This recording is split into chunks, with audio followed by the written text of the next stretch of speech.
Okay, I'm going to call the meeting to order. Welcome, everyone. This is the June 12th, 2025 Town of Fishkill Planning Board meeting. The meeting's called to order at about 7:02 p.m. Would you all please rise and join me in the Pledge of Allegiance? I pledge allegiance to the flag of the United States of America and to the republic for which it stands, one nation, under God, indivisible, with liberty and justice for all.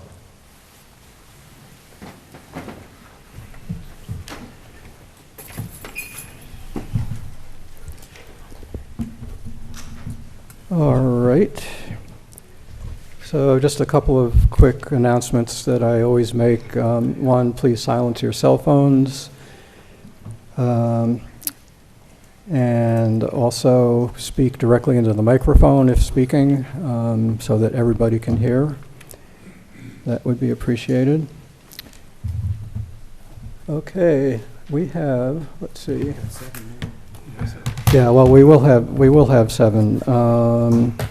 We are missing one regular member. Felix Lopez called in and said he wouldn't be able to make it tonight. So I would like to appoint Kevin O'Connell, who is one of our alternate members. I'd like to appoint Kevin as a voting member for tonight's meeting. So let's see. So we're also right now missing Jody Burka. We can see if Jody shows up. I don't think we heard from her, did we? Did not hear from her at all. So why don't I do this? Why don't I appoint Vijay Gopal as a voting member pending seeing whether Jody shows up, but if she doesn't, or until she shows up, Vijay, would you be willing to be a voting member? If she does show up, then we will change back over to Jody. All right. So that will give us 7 votes throughout. Okay. On that note, we have one continuation of a public hearing tonight. That's for Century Aggregates, 107 U.S. Route 9 Site Development Plan. I think I'm going to abbreviate this hearing notice wording since we already opened the hearing at the last meeting. But basically, this is the applicant seeking site development plan approval to redevelop a 0.91 acre portion of a larger site known as Snow Valley Campground. And this would be for a 8,050 square foot concrete batch plant. So again, this is a continuation of the public hearing that was opened by the board at the May 8th, 2025 planning board meeting. And having said that, there's no need for another motion to open the hearing since it's a continuation. So welcome, Mr. Day. Would you like to make any introductory comments for tonight's hearing? If you don't mind. Good evening. Sure. Mark Day in Stokoza, representing Century Aggregate. I'm here this evening with Andrew Gilchrist, the attorney for the project, and Mr. Clemente, applicant. I don't hear him. Yeah. Oh. Thank you. You're going to have to start over. Sorry. Yeah, just speak directly into it if you could.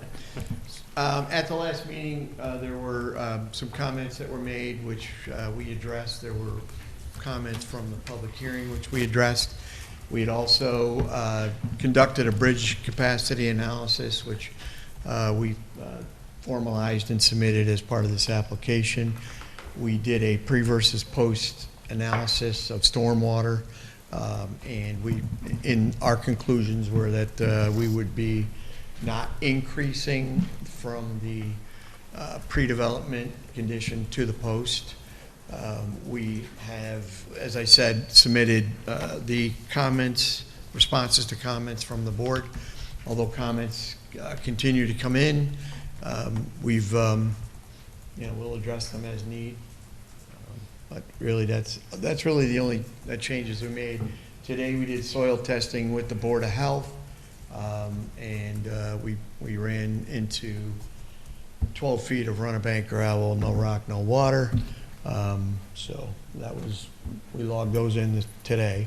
So Other than that, that's pretty much it. All right, thank you.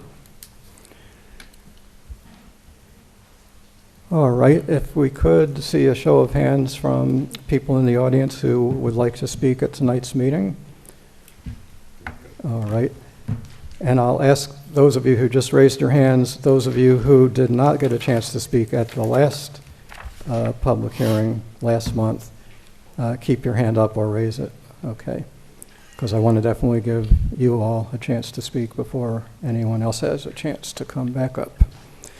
So I'm just going to give an abbreviated reading through of the rules of conduct for public hearings for those of you who might not have been here last time.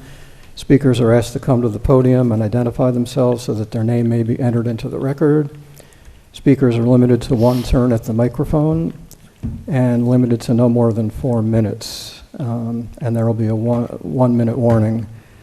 And our timekeeper for tonight's hearing will be our attorney, Dominic Cordisco. Thank you, Dominic. Speakers should provide only new or different information. So repetitive comments made previously, so any comments that were already made at the last meeting last month would be discouraged, and also people are encouraged, and we did get a number of written comments even from people who spoke at the last hearing, so it's always good to submit written comments if you can.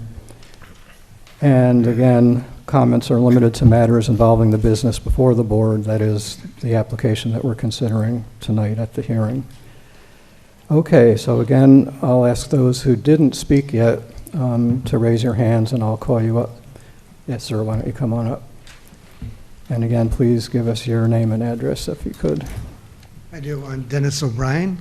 Now, I live in Phillipstown, but I live less than a mile away. And the impact of your decisions here will have a tremendous impact on the people on the other side of that line.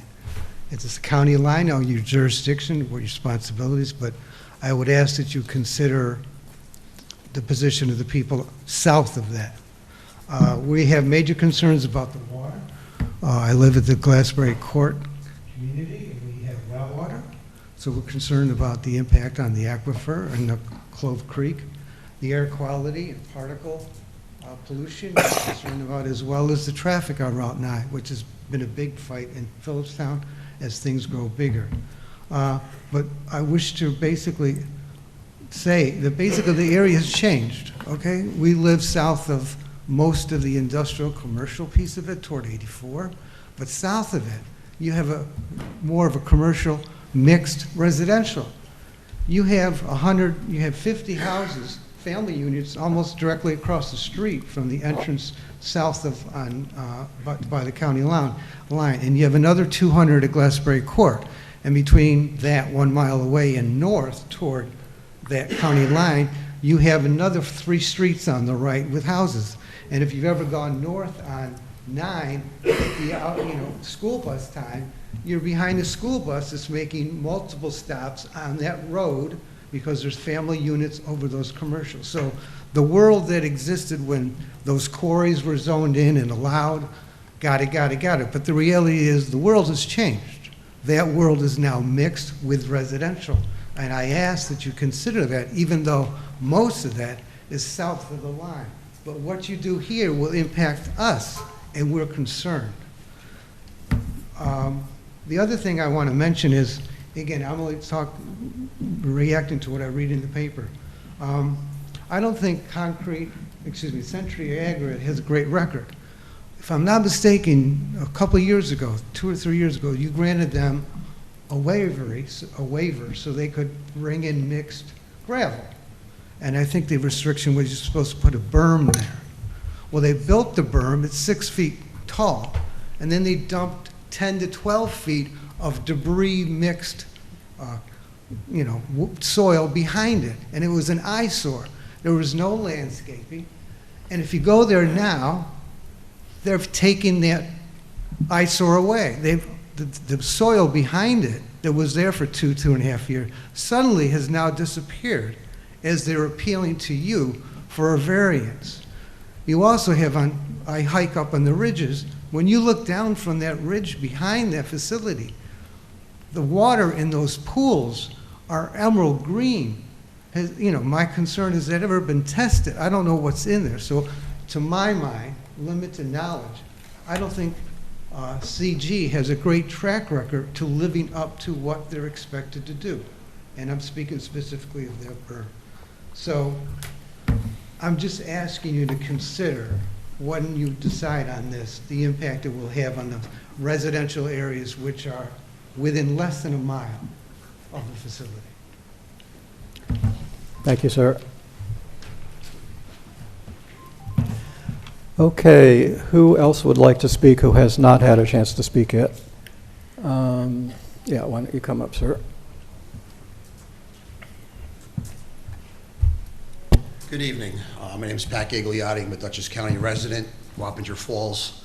I'm also a business owner, and I'm actually for this project for reasons that I think bringing some competition into the area is actually good for the community.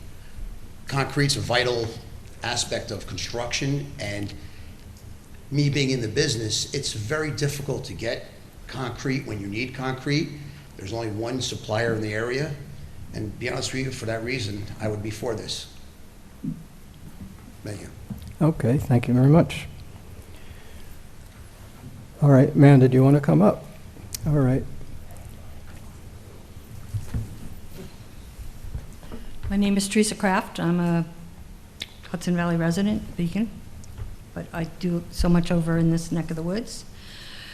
And I also believe everyone should have equal voice regardless if you consider it repeating the facts already voiced. I don't think everybody hears every comment, so not knowing what was said. I'm opposed to the expansion of this company in this parcel. We'll be burdened with endless heavy construction trucks on an already busy road, continuous environmental detriment to the Hudson Highland native wildlife. I think you should listen to the surrounding neighbors. We need to protect the quality of life of all of the area residents and not just some developers and money. Thank you. Thank you. All right, who else would like to speak? First of all, those who haven't spoken yet. And then if I see a hand way in the back, come on up.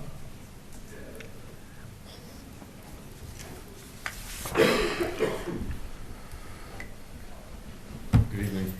Brad Ringler. I own Ringler Construction here in Fishkill. For the past 17 years, I've owned a commercial concrete company with many of our employees living right here in Fishkill.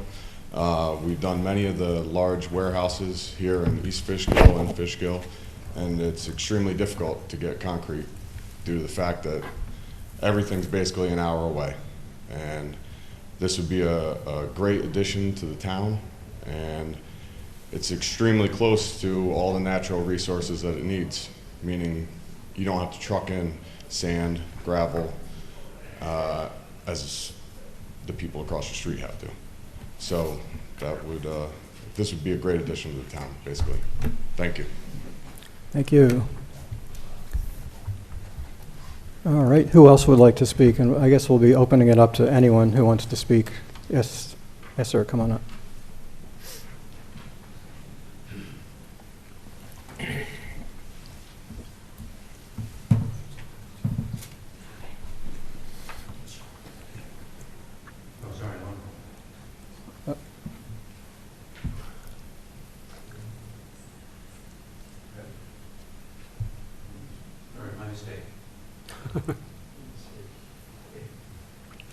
All right. How about anyone else?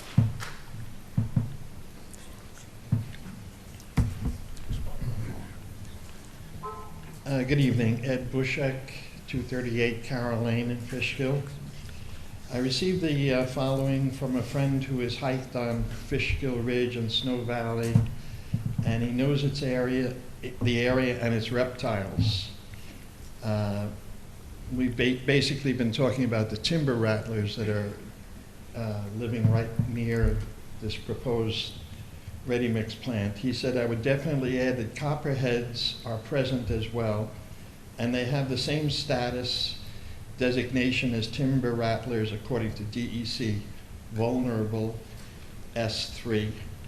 Copperheads might be more inclined to forage in wetland areas and thus more likely to appear in the footprint of any development along Clove Creek.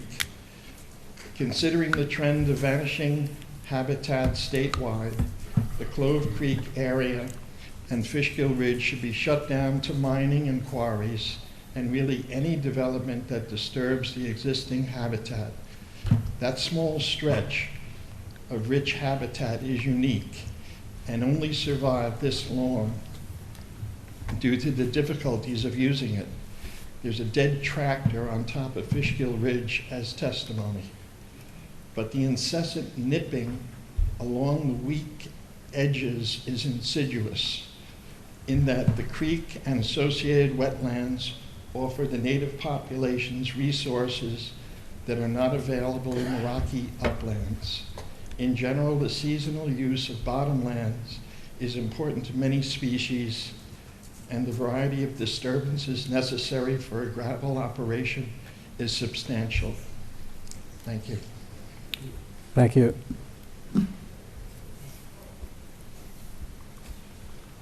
All right, yep, come on up.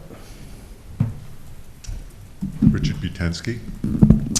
First of all, there are some cement operations around, but if indeed it were true that people are traveling an hour to get to cement operations, that means that people from all around us within an hour would be traveling to us for their cement, increasing heavy equipment traffic in our area. I mean, do we really want to be a mecca for more trucks and heavy equipment? Secondly, I couldn't find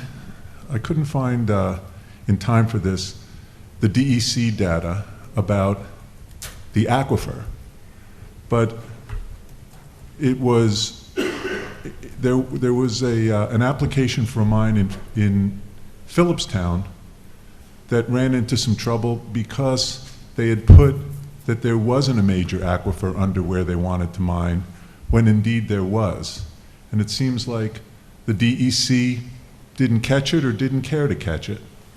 So I would think it would be well worth looking at their mining application as well as this application as far as it goes with anything that's been into the DEC, and if they've answered their questions correctly. Because I think it's a red flag on those applications if you want to mine on top of it, and indeed they have opened up the aquifer. It is now exposed, which does major damage to it. I think that perhaps it is worthwhile to have the town have its own people, not just the people that are paid by the applicant, to review some of this data and make sure it's actually accurate. To add insult to injury, a mine that probably doesn't belong there, and now putting cement plant on top of that and damaging the aquifer further. So I will attempt to get the information from the DEC that was put in, but I do think it's incumbent upon the town to find out about that and to make sure they actually answered their questions accurately. Because again, it did stop a mining.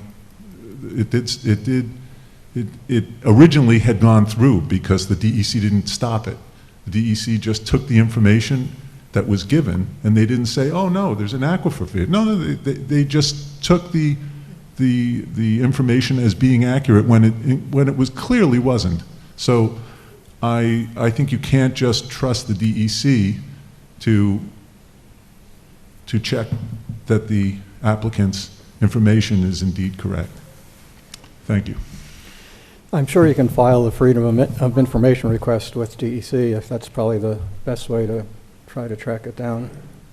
Yeah, I'll give it a shot. I hope I'm in time, but if I'm not in time, I hope you guys will look into it as well. Okay, anyone else like to speak tonight? Yes, way in the back.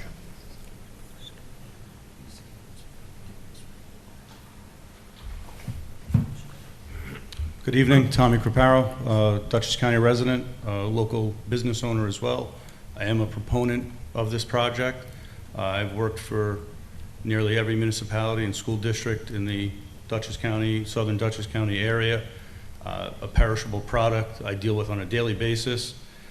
Quality concrete is certainly important to us, and I am confident that between environmental and the balance between expansion, growth, business, that this project can succeed. It is a good thing. This is not something that will outsource any of the work that we do. It keeps money locally, and we can still think of the environment at the same time. I'm sure that Century Aggregate and their engineering, legal team, we could come up with a good answer to put this together and make it happen. There's already an existing, essentially defunct facility of the same manufacturing capability.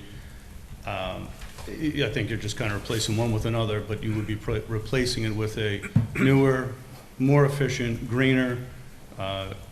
It's all a good thing. So there's pros and cons to it all, but I think this can be beneficial to the local community, and I am for it. Thank you. Thank you. Who else would like to speak tonight?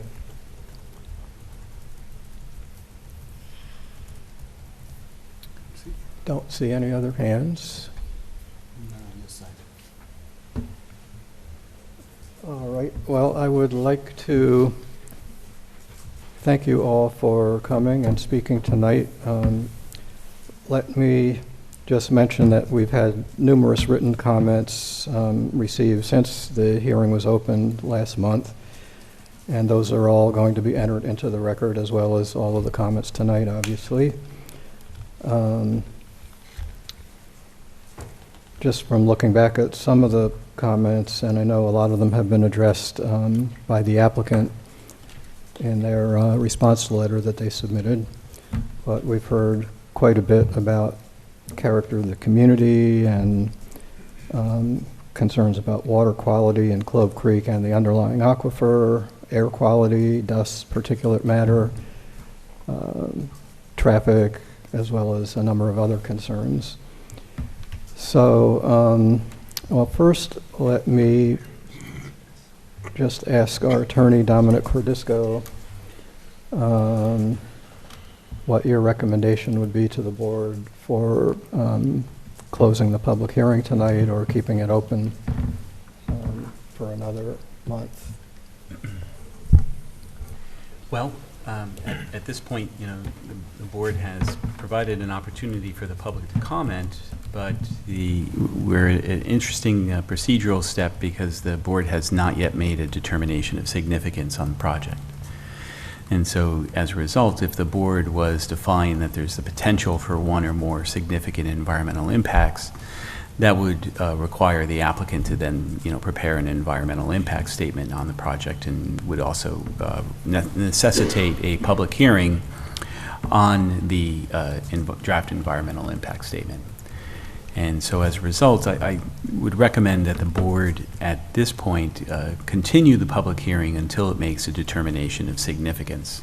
If the board determines that there are not any significant environmental impacts associated with the project, well, then you can make that determination and close the public hearing in the lead up to making that decision.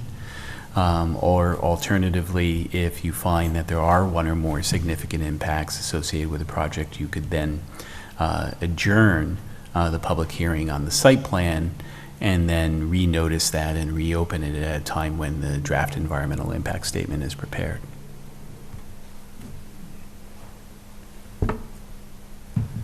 Let me, before I go to the board for comments, let me go to the applicant. No, I appreciate that, Mr. Chairman. Again, Andy Gilchrist, attorney for the project.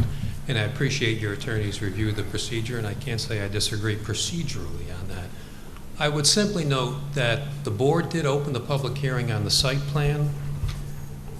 The purpose of the public hearing on the site plan, I think, has been met, meaning the public hearing has been open now for 2 meetings and for written comments beyond those 2 meetings. Written comments were received before the first planning board meeting at which the public hearing was open, and written comments have been received during the interim up to and including, I believe, today. So the purpose for the public hearing, receipt of public comment on the site plan, I think has been satisfied. What may be appropriate is to consider closing the public hearing on the site plan, knowing that a secret determination still needs to be made. We don't suggest that it would be appropriate for a positive declaration. We've made that statement in our application. We think we've addressed all of the significant environmental impacts that were identified by the public and have responded to them on a technical basis. But in the event you do, and this project goes through an EIS, certainly the seeker regulations allow for a public hearing on the EIS. That procedurally would be appropriate as well. If that resulted in any change to the site plan, the board could consider reconvening and reopening the site plan at that point.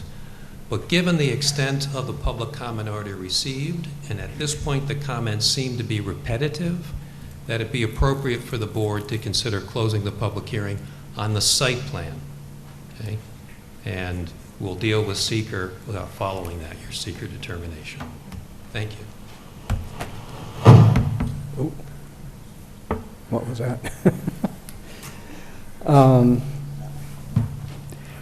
Dominic, could you just maybe expand a little bit more on the procedural aspect of it? Yeah, so with a great deal of respect for Mr. Gilchrist, who I've known for quite some time, you know, the saying is 2 attorneys, 3 opinions. And so, you know, and I don't think that there's necessarily a wrong answer here. What I would want to avoid, however, would be the situation where, for instance, if the board does disagree and finds that there's the potential for 1 or more significant environmental impacts associated with this project, and then you have a public hearing on the DEIS, but we have this weird procedural hiccup in the sense that where the site plan public hearing has already been held and closed, I think if the applicant would agree that in that scenario that the public hearing could be reopened on the site plan, it would potentially address that issue. And Mr. Gilchrist is nodding yes. I mean, this is only in the scenario where the board makes a positive declaration.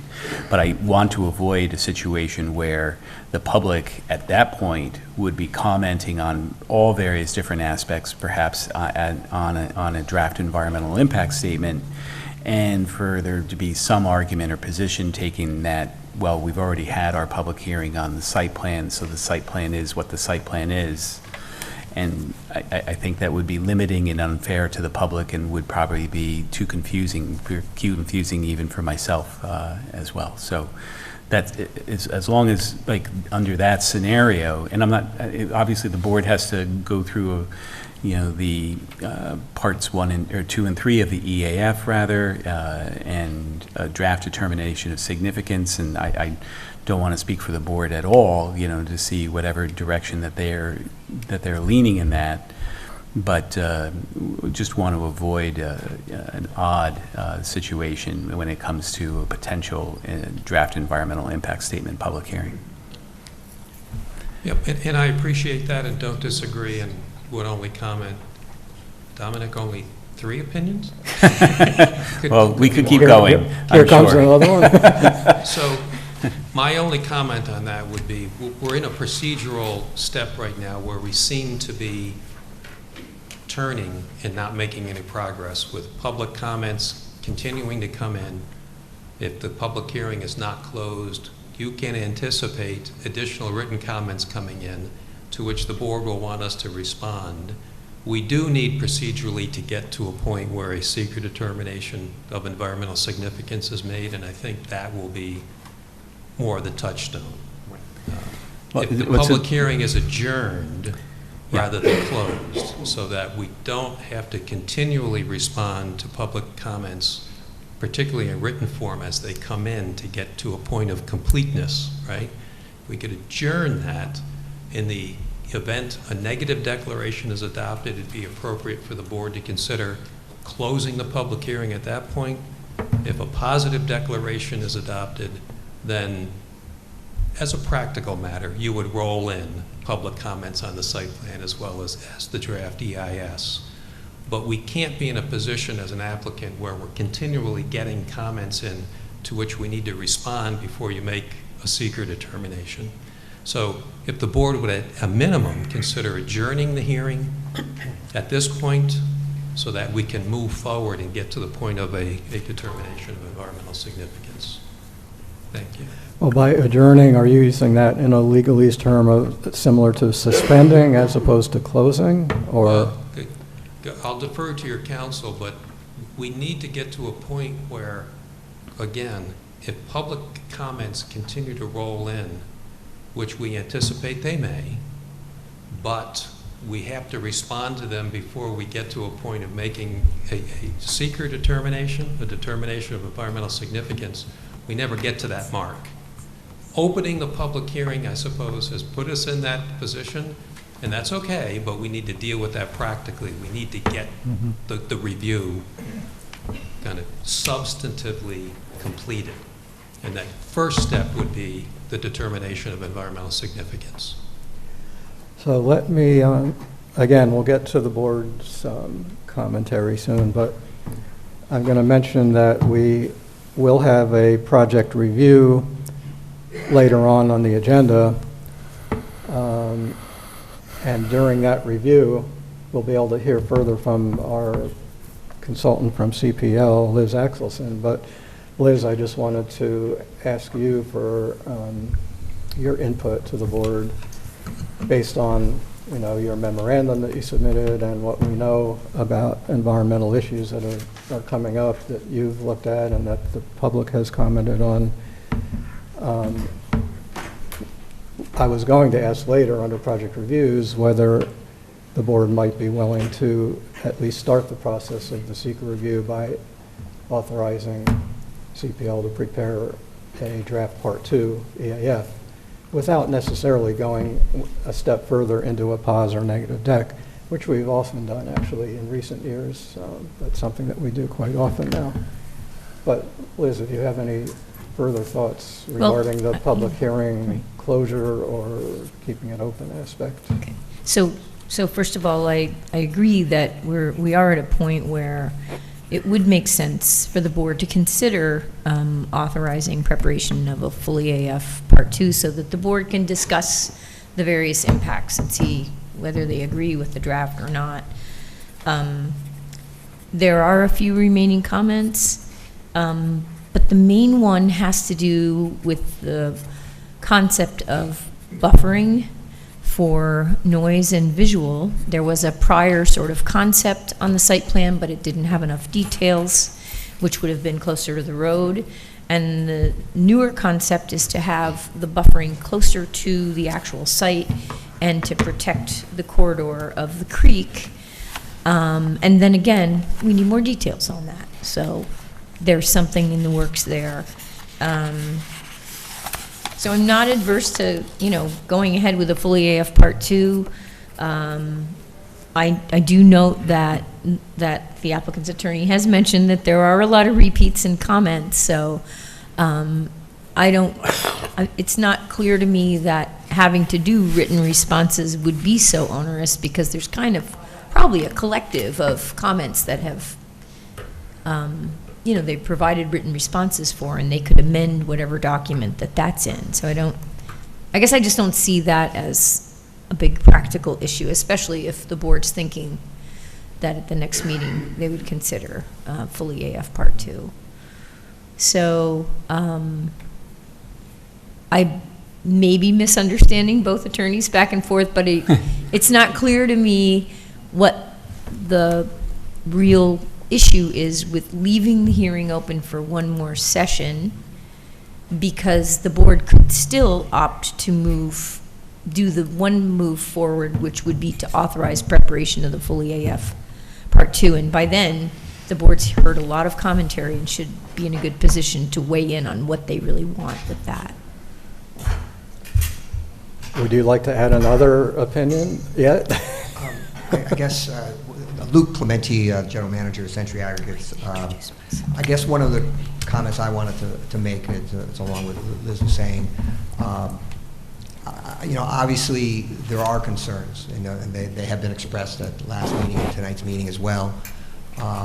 But I guess the one thing I'm always, we did in our written response to the last set of comments. I mean, I think there are times when comments are made that are very much at variance to the record. I just think if I understood the comment, one of the comments made tonight, that, somehow it's our professionals that you're taking their word for it.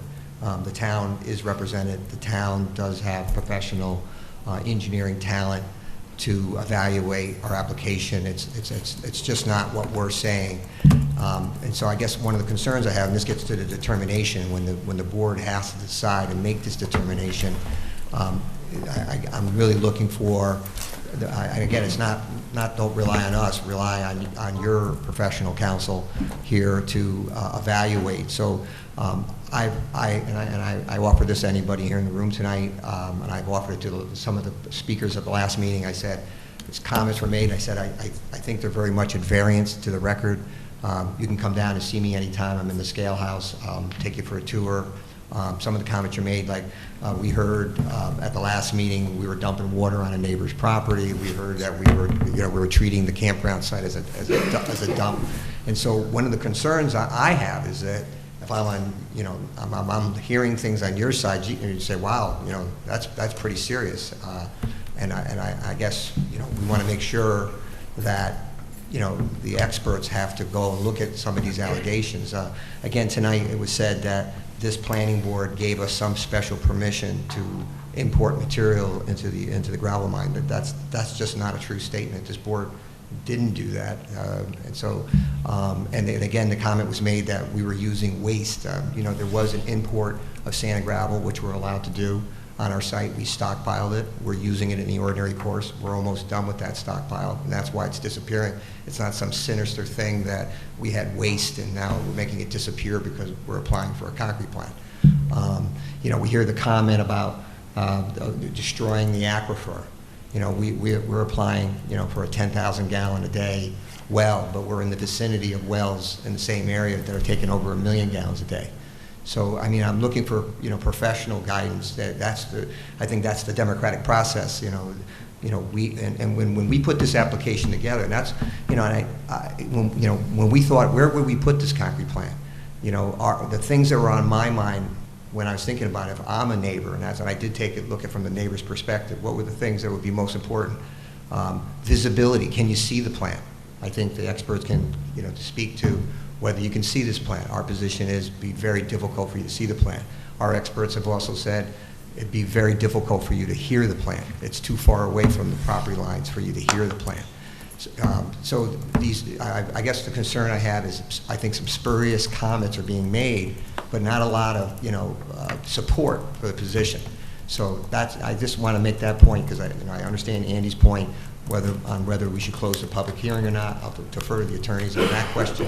But I'm looking a step ahead, saying if I'm the planning board and I'm listening to these comments, I don't want anybody to believe, like I think it was said tonight, that don't take our word for it. We obviously have done our engineering, but the town has its own engineers to evaluate what we submitted.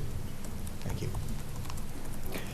So I promise I'll get to the board. I'm not just saying that. But what I'm going to suggest is that since we do have a project review where we'll be able to get into some more discussion and to really consider whether or not we should authorize the preparation of an EAF Part 2 draft, that we keep the public hearing open through the project review and then decide at that point what we should do. And if I can speak to that, just conversing with my client, we're not opposed to keeping the public hearing open to the next meeting and looking forward to the review of the proposed Part 2 of the EAF. Well, if that's the case, then my recommendation would be for the board to keep it open to the next meeting. Then we can wrestle with what happens after that point, and you can also decide what you want to authorize later on tonight. Yes. Okay, now That's that fair. we've kind of We- resolved that, We appreciate that. Thank you. what are the comments of board members? Keep the public hearing open for another meeting, Okay. as per all 4 attorney opinions that we received. As well as a number of others that we've heard. Anyone have thoughts in a different way? No, sir. Okay, so then would somebody like to make a motion to keep the public hearing on the Century Aggregates proposal open and continue the public hearing at the July 10th, 2025 Planning Board meeting? So moved. Anthony moves it. Is there a second? Second. Bob seconds it. Any further discussion? No. All in favor, please say aye. Aye. Any opposed? Any abstentions? Okay, so that carries 7-0. The public hearing will be open and continued at the July 10th meeting. All right, so I'd certainly encourage any members of the public who would like to stay until the project review part of the meeting. It shouldn't take too long to get there, so there should be some interesting conversation on that as well. Okay, so meanwhile, we will go to the next section of the agenda, which is requests for extensions of approval. We've got our first one, which is Duchess Storage, Site Development Plan and Special Use Permit. And the board is to review the submission made by the applicant's representative on May 23rd, 2025, which is a request for an additional 3-month extension.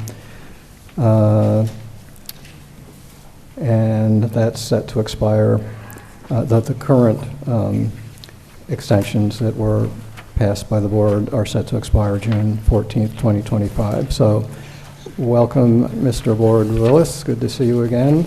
Although not so good that you had to come back yet another time, but I know that's not entirely the applicant's fault, but why don't you explain where this is at? I will, Mr. Chairman. Thank you, and good evening, members of the board. Nicholas Ward Willis with Keenan Bean for the applicant concerning the Duchess Storage proposal. When we were here at March, you did grant a 3-month extension. We thought 3 months would be sufficient. We'd asked for 6, but agreed with the chair that 3 seems sufficient. We made our submission and received review memorandums from the town engineer that our application was complete and ready for the chairman to sign as far as the town engineer confirmed. Your planning board attorney fortunately only had one opinion, and it was the right opinion, that we had also satisfied the conditions and that the plans were ready to be signed by the chair. We provided the town attorney with the letter of credit and the performance bond with respect to the 2 that were required by this board, and the amounts have been approved by your town engineer. We received comments last week requesting some revisions, and we're working with his office on those revisions and anticipate submitting 2 new letter of credits within the next 10 days or so. So therefore, we're asking for we've asked for a 3-month extension. If it's granted until August 14th, that would be fine as well. I think 90 days through September 11th assures that you won't see me again on this project. I was laughing at the way Fred said, not at you. I thought both were funny. Dominic, any questions or comments? No, sir. I recommend that the board grant the extension. All right. So is there a motion to approve an additional 3-month extension of the resolution of conditional final approval for 1574 or 1576 Route 52? That would be through September 14th, 2025. So moved. Fred moves it. Is there a second? Second. Kevin seconds it. Any further discussion? No. All in favor, please say aye. Aye. Any opposed? Any abstentions? That carries 7-0. Thank you. Thank you. The next time we'll see you will be for the signing of the plans, right? Yes. Okay. Yes, absolutely. Thank you. Have a good night. Thanks, you too.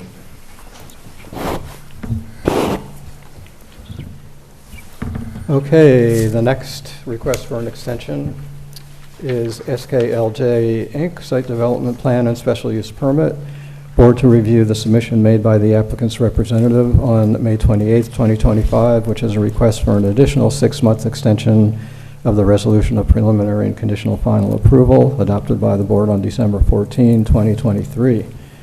The board granted the first 6-month extension on December 12, 2024, which expires on June 14, 2025. Welcome, Mr. Burns. Good evening. So just give us an update on where we stand with this. We're hoping to be able to post our securities in the next week or so that we can have the map signed, or reviewed and signed and finalized and everything finished up. Otherwise, I believe that the plans and everything are in good shape. It's just a matter of tightening up the paperwork. All right, any questions from board members? Why 6 months? What's wrong with 3 months? There's nothing wrong with 3 months. I just requested 6 as a standard. Well, do you see it possible to get things wrapped up within 3 months? Because if so... I believe so. Mhm. What do you think, Debbie, based on your knowledge of how these things work? Mr. Burns has got to get the complete submission in, as I've outlined earlier to him. It's not a posting of the security as he stated. He has to do a letter which states that they're going to post it in the form of cash or a certified check, and then Mr. Gaba has to accept that by issuing a letter based upon the submission. So there's no payment yet.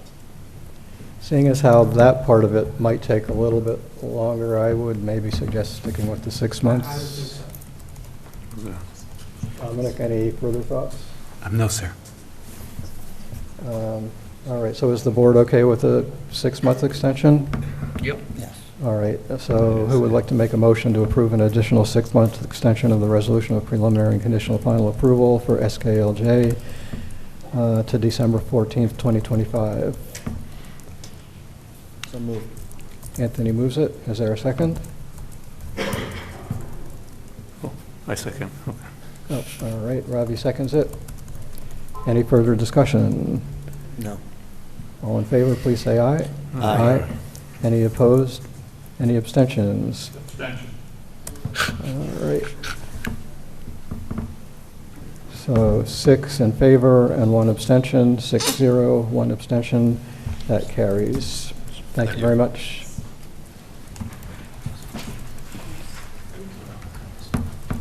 All right. We are now at project reviews, and the first one we have on the agenda is Fishkill Commerce Center, Site Development Plan, Floodplain Development Permit, and Freshwater Wetlands Watercourse Water Body Permit. Board to review the hydrologic and hydrogeologic review report submitted by HydroQuest, the Planning Board's consultant, on May 27th, 2025, and the letter submitted by the applicant's representative on May 28th, 2025. So the first thing I'd like to do is introduce Paul Rubin, sitting right over there. Mr. Rubin is with the environmental consulting firm HydroQuest, and he's a New York State licensed professional geologist with expertise in hydrology, hydrogeology, geology, and cartography, and was selected to assist the planning board in the review of the proposed Fishkill Commerce Center and the potential impacts of this warehouse facility on the underlying aquifer and wetlands, creek, and floodplain present on the site. So Mr. Rubin is going to present the highlights of the hydrologic and hydrogeologic review report that he prepared and submitted to the board on May 27th, 2025. So I think what we'll do is we'll ask Mr. Rubin to just start right up on his presentation, if that's all right with the applicant team. And I know that you've submitted a letter just indicating that you would like further time to be able to review the report and submit written comments. But we can talk about that later. But if there's anything you want to say first, you're welcome to. But I think we should get right to the presentation. Yeah, that's fine. I assumed that you would want to hear from Mr. Rubin first. I'll just note who I have with me tonight from the project team. We do have with us tonight Dan Madrigal, Director of Development for Scanal, Jack Kelly, Development Associate.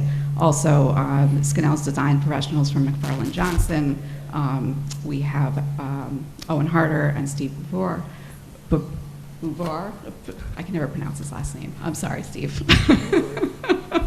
But we also have with us tonight Robert Denton from Terracon, who, as you recall, issued the December 2024 hydrogeology report that Mr. Rubin has a copy of and would have reviewed for his report. And I'll note that Mr. Denton is here and available to respond on a high level to Mr. Rubin's report that he's going to present tonight. And then, yes, we would like an opportunity to submit a written response because we did receive his report hold on only a second? the day before the submission. We have some sort of feedback. I'm here. Yeah, I think it's from the microphone at the podium. I don't. Hmm. It's like a I humming. can't hear it, so No? just give me a minute to hear it, and I'll... Yeah, I didn't hear it either. Why don't you try talking again and see if there... How's that? Any better? I can still hear the background. You still hear background? You're rather resonant. Well, Well, if thank there's... you. No, Mr. I mean, Cortez. I've been hearing it for a little while. I don't think it was just now. Interesting, because have people on this side been hearing it? Because I haven't really heard it. Well, we'll see if the AV people can address that, Okay. but go ahead. Yeah, so as I was saying, we would appreciate an opportunity to respond in writing in full to Mr. Rubin's report. We did receive his report dated May 26th, the next day on May 27th, which was the day before the submission deadline. So we did not have sufficient time to prepare a written response before this meeting, but we would like that opportunity to respond before your next meeting. But as I mentioned, Mr. Denton is here and available to respond verbally tonight to some of the issues in the report, and we look forward to having that opportunity to have that discussion. Okay, thanks. The other interesting thing to note is that Mr. Rubin just today submitted a summary of the report with recommendations that's dated June 12th, 2025, which I think is going to be very helpful in tonight's presentation. So certainly, Paul, refer to that as much as you need to or feel like. So why don't we get right to the presentation? And yeah, if you'd like to go up. If you want to do it from here, that's fine, wherever you'd be more comfortable. But you certainly can go up to the podium if you would like. Yeah, so that's, if you want to use the projection, you can use the laptop up there.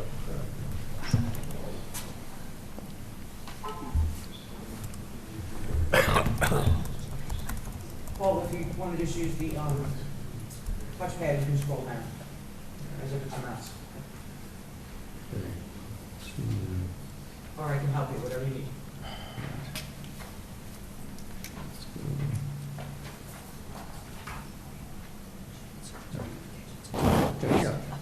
So good evening. Again, my name is Paul Rubin. I'm a hydrologist, geologist. Wear a number of different hats. I currently am running a one-man environmental consulting firm. It's founded in 1993. Before that, I worked with a number of different agencies. One was the New York State Attorney General's office, where I worked in their Environmental Protection Bureau and dealt with contaminant cases across all of New York State, including Love Canal, and ultimately helped design the remediation of Love Canal. So after that, and I also worked at the Oak Ridge National Lab, Environmental Sciences Division. So I've been doing environmental work for a long time. I've been heavily involved in SECRA activities for decades. So I have a pretty good handle on what's involved and what ought to be looked at, and the importance, actually, I might stress, the importance of going through the SECRA process. One of the things I see, just as a consultant, I consult at different towns and law firms. I get involved in lawsuits, and I've been involved in enormous jury trials and things like this. And when it comes to SECRA, one of the things I end up getting involved with, unfortunately, now and then, are these Article 78 proceedings. And that's because someone doesn't like the way a decision has gone, okay? So, and you like to avoid that, of course. And in the SECRA process, it's been my observation, just as a consultant and involved in a lot of different projects, that the secret process can be time-consuming, and that a lot of applicants don't want to spend the time to go through them. So the approach taken then is sort of it's called segmentation of SECRA. And when you segment SECRA, it means that you're working on piecemeal chunks of an application, and it's a great way for some applicants to get by without going through the full draft environmental impact statement process and the scoping session and the full public review. So to my mind, it's best to avoid the litigation and the Article 78 material. Just if you have any potential adverse environmental impacts that show up, it's best to do the positive declaration and go through the steps. Let the public be involved in the review, and make sure that everything's very thorough, and avoid the Article 78, which is just expensive and unnecessary for everyone. So you've probably seen my report, the May 26th report, and I'll go maybe hit some of the highlights here, and you can ask questions if I don't cover it well. But looking at this map, is there a pointer here?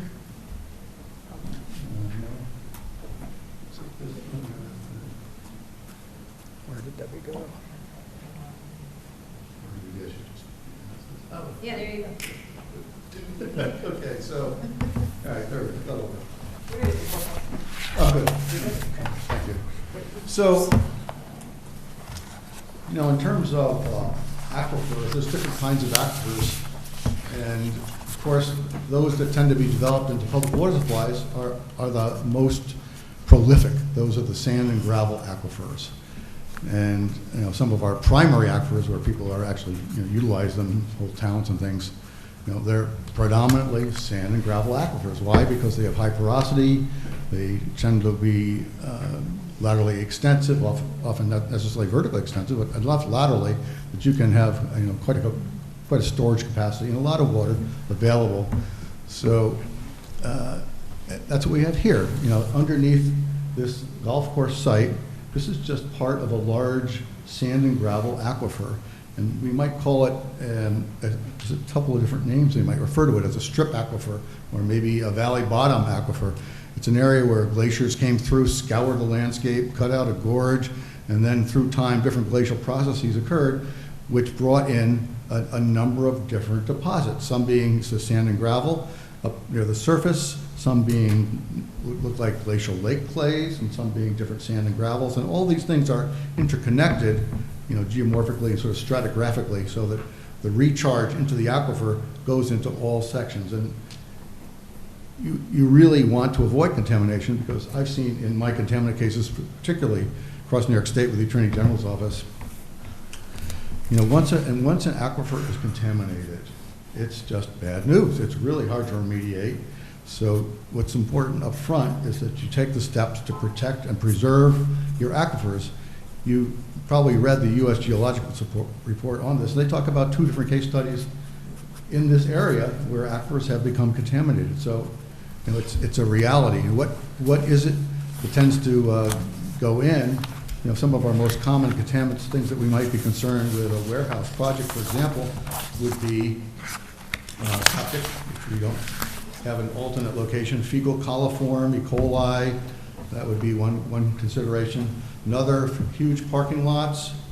What do we have there? We have hydrocarbons. Hydrocarbons include toxic chemicals like benzene, toluene, xylene, all these good things. Another consideration is what happens in the winter. You're going to put road salt down to keep the parking lot free of ice, of course. So, one of the things I was involved in years ago when I worked at the Attorney General's office, I helped draft legislation to help deal with road salt contamination, because it turns out road salt is infinitely soluble. Once it enters an aquifer system, it's in there, and it'll keep moving. So, in that case, we worked on legislation citing many case studies and the detriment of what was going on. So these are our potential contaminants. So one of the things you're probably going to hear from the applicant tonight and in their report is that their design standards for dealing with the septic waste, dealing with stormwater. Yes, they follow the design almost exactly of New York State DEC guidance. No argument. So we can talk about that or not, but in fact, they have gone to great lengths, and they have utilized, criteria that the state, advances. So we'll accept that as a fact. The question then is, are all locations, should they be used because you can get around that, these standards? You design it, but is there still some risk? Are you really treating your contaminants 100%? Is there a risk that contamination will get into the underlying aquifer? And here, the town of Fishkill has taken the lead on this long ago. You put together an aquifer protection plan. Why? You wanted to protect and preserve the aquifer. So some activities are fine in aquifer, above aquifers, and others, pose a greater risk. So part of this comes down to, what is an acceptable risk? Have you adequately addressed things with your overlay plan? Do you want to enforce it and the critical environmental area designation for this site? If you go into the secret process, one of the key things you would look at there would be, is this the best site? Are there different alternate sites? That's part, as you know, that's part of the secret process. So that's something that should be evaluated, And this site, and I'll talk about it here in a minute, is, there's a well on the site that is, this well is pretty amazing. It's right in the middle of the golf course site. It has supplied water for decades. It was probably put in, or at least discussed by the United States Geological Survey. Its depth is about 112 feet, and its reported yield is 1,500 gallons per minute. I suspect that might be a little high. But let's say it's several hundreds of gallons per minute. These are numbers that are fabulous. You can get, with enough wells like this, you can exceed 1 million gallons per day. It's a huge storage capacity, and it's something that it's vulnerable. So you want to protect it. So in this case, we have this well here that, if you notice the casing on the side of it, it's all rusted. There's some drops of water coming out, and this is a kind of well which is one of the most prolific kinds of groundwater resources that you can have. Sand and gravel well. This one's under pressure, and that means there's enough water at depth below 80 or more feet that the pressure is forcing the water up through less permeable beds, through those formations, up into the well casing, and actually letting it overflow. So it's what's called a flowing artesian well. So how many gallons per minute can it truly yield? The only way to know that is to do an aquifer test. And this is something I get involved in. I'm involved in some of these situations right now, doing huge aquifer tests out in Sullivan County for development prospects out there. So there's official procedures that documented and required by both the New York State Department of Environmental Conservation and the New York State Department of Health, where you go out and test these wells. You have monitoring wells, and you see what's out there. Is this well suitable for a public water supply? In some of the town of Fishkill's literature, you'll see that they talk about protecting the future growth in the town. Well, in this case, this well is located pretty central to a fairly extensive sand and gravel aquifer that's mapped by the U.S. Geological Survey. And it turns out it happens to be in a central location where there is not an already developed public water supply.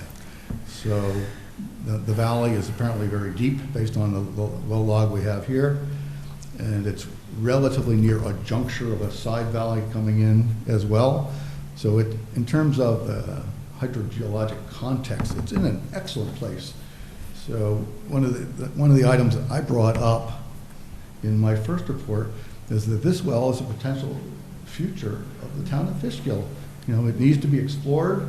You shouldn't, in my opinion, land use wise, shouldn't be advancing any land use decisions without detailed knowledge of what this well can produce, because you don't want to tie it up. You need to have a wellhead protection area around it, and you want to make sure that you don't let contaminants make it vulnerable to a bad situation.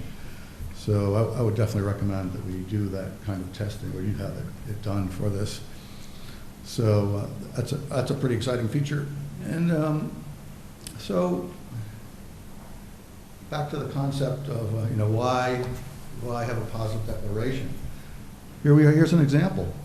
The applicant hasn't really identified this as a major potential water source, a major benefit possibly for the entire town of Fishkill. So this is something that would come out in a normal scoping session, and we would look at that. So here's an example of the kinds of things that a segmented review can miss. So let's talk about a few other things here. Let's go back to the site map. One of the interesting things about this site is at first, it's a beautiful site. It's been maintained beautifully as a 12-hole golf course for a long period of time. It's survived well on a single irrigation well. At times, clearly the groundwater table is so high seasonally that there is these yellow lines represent sort of a network of pipes used to dewater the site so they can use it. And you'll notice in part two of the EAF, the very first entry asks, is there groundwater less than 3 feet below the ground surface? Well, if it were below 3 feet below the ground surface, you wouldn't need to pump this whole field. So the answer is yes. Okay, so there's one option to look at. So in terms of the setting of this particular site, not only is it over what could be a very extensive and already mapped in part aquifer, but it's surrounded to the to the east, to the north up here, and to the northeast by a pretty major wetland, 37-acre wetland, New York State regulated wetland. Okay, to the west we have Clove Creek, trout fishery. So really the site is just an area that is bounded by water resources that are potential contaminant receptors. If something should go wrong with the New York State design criteria followed, what risk are you willing to assume for building a project that takes up almost the entirety of this area that we have here? The well we've been talking about, the well is placed right there. Okay. So with the high water table and with the wetlands nearby, you've taken a look at these figures. There are vernal pools in the area which are very important breeding areas for some reptiles reptiles, amphibians, because there are no fish in them. So it's a safe haven for them. So the site has a number of these vernal pools on it. It happened when I was there in April that there were quite a number of American toads mating at the time. So they're there. The wetland is there. Here's we have this is the pump that's being used. The water that's pumped from this golf course is discharged into that wetland to the east. The bed of the creek over here, Clove Creek, is interesting. If you take a look at the bed load in that creek, it's very small. It's sand and gravel. That's because that channel has down cut into the top of the aquifer. It's my understanding that at least for part of the year, this stream is a losing stream. So anything that's in the stream would then enter into the aquifer. And the same is true on the site. The Terracon work has done some very nice borehole logging, and they've identified some of the more permeable material, generally in a depth range of about 0 to 15 feet. That's sort of the upper part of the aquifer. And then down in the well we're talking about for irrigation well, that's quite a bit deeper. One of the interesting things about that deep well, if you look at the the log, the deepest boring log that Terracon did is about 51 feet. All the others are less than 22 feet, but that log at 51 feet, it shows extremely wet conditions, and that's the high pressure head acting from below, from the aquifer. So, you know, as you get into some of the advanced hydrogeology and look at sediment sequences and, you know, vertical and horizontal permeability of sediments, one of the things that is out there in the literature and being advanced in terms of hydrologic knowledge now is the, I use the word leaky extent of some of these lake clay units, which sort of a silty clay material. And they're certainly lower permeability than material above and below here, but they are permeable. So any contaminants that move into this area are potentially, you know, could degrade the water quality of the wetland of Clove Creek, which is a fishery. So these are important points. The let's see if you can see it as well, but on this map, there are this map shows the drainage routes from the project area. And we don't need to look at them specifically, but in essence, what they do is the drainage routes for the stormwater system eventually goes either to the state-regulated 37-acre wetland to the east, you know, northeast and north, as well as Clove Creek to the west. So, how well treated is all that material from the stormwater? Same is true with the septic material. Is it treated enough? What happens in the winter when the ground is frozen and some of these, you know, grassy areas and bioretention areas are frozen? You know, what functionality are they working? And I can't really answer that question. That's the jurisdiction of you know, a wastewater engineer, someone who's knowledgeable about that. And that's one of my recommendations, that you have an independent wastewater engineer take a look at this whole system and see if it really is likely to function year-round. Will it have a 100% treatment capacity? You know, is there a risk to the wetland, to the aquifer, and to Clove Creek? Oops.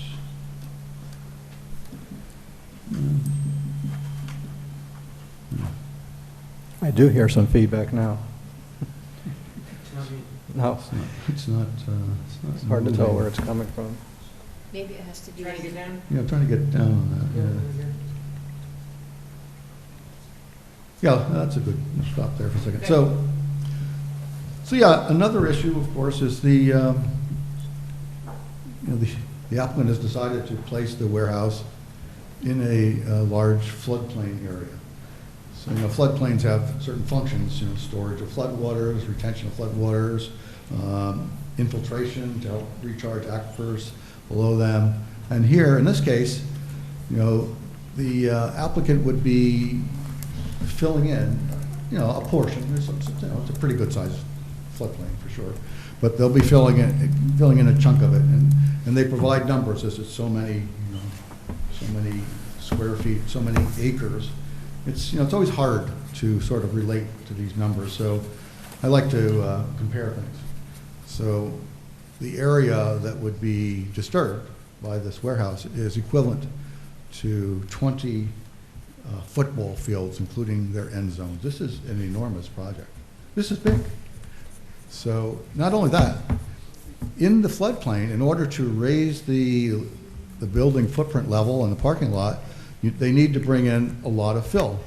So, you know, they've given us, you know, a couple 100,000 cubic yards of fill. That too is hard to mentally grasp. So I like to think of an enormous Olympic swimming pool. How much fill would it take? How many swimming pools worth of fill? The answer is 93. This is a big project. You know, that's one of the things you can't get by looking at the numbers. You have to sort of correlate it with something. So here, you know, this just, in this figure, we just, you know, we see the site, but, you know, they're encompassing a part of the floodplain, which is not necessarily the right place to be building. Interestingly, Yeah, they keep going down there, Debbie. Yeah, Paul. Thank you. It's tough. Yeah, that's the one I want. Is that a good one? Yeah, that one. So when you take a look at the topographic maps with elevational contours and do a little research into, you know, what's the flood history of the area, it's really hard to find anything. It turns out, you know, the person who knows the best is the one who's operated the golf course. But it turns out the Department of Transportation does bridge inspections down at the where the Clove Creek goes under I-84 here, and they have identified that occasionally there's enough water that it actually overwhelms I-84 and is causing traffic problems. That's actually an important feature, because it turns out if you go into this area and look at the contour lines on your maps, that this embankment, when they built I-84 in 1963, the embankment that carried the road is really essentially a huge dam, okay? So all this water is coming northward in Clove Creek, it hits this dam, and eventually there's enough water that it backs up beyond the uppermost elevation, which is shown here as about 216 feet. So even if it's only a foot over it and overwhelming it, so that would bring us to an elevation of 217, maybe 218 feet. Not a survey number, but a reasonable estimate. So if that level overwhelms the I-84 bridge and the golf course site is immediately south of it, the golf course floods, okay? So, and then if you go back to the map above that shows the floodplain, up there, Debbie? It's not working for me here. You gotta find my pointer. Yeah, up one up there. Hold on. Here we go. So, you know, this map, which I assume the applicant used in some of their design studies, you know, it has flood elevations, like you see one across the middle of there, 214.6. You know, how does FEMA derive, you know, these flood elevations on a map like this that might have been used in the design criteria by the applicant? And it's pretty much a modeling exercise. Any model that has is based on how much data you have and the assumptions that you have to take to get there. So in this case, whatever data they had, they came up with this elevation, and we see across the site area an elevation of 214.6. Well, that's just an exercise. It's a modeling number. It must be riddled with assumptions, and we know based on the Department of Transportation overwhelming of I-84 that number is wrong, okay? The real number is at least 217 feet. Now, as it turns out, the applicant has designed their footprint at 219 feet and a half, I think. So in reality, the applicant has, with all the fill they're bringing in, they have actually brought up their buildings enough to be above that level.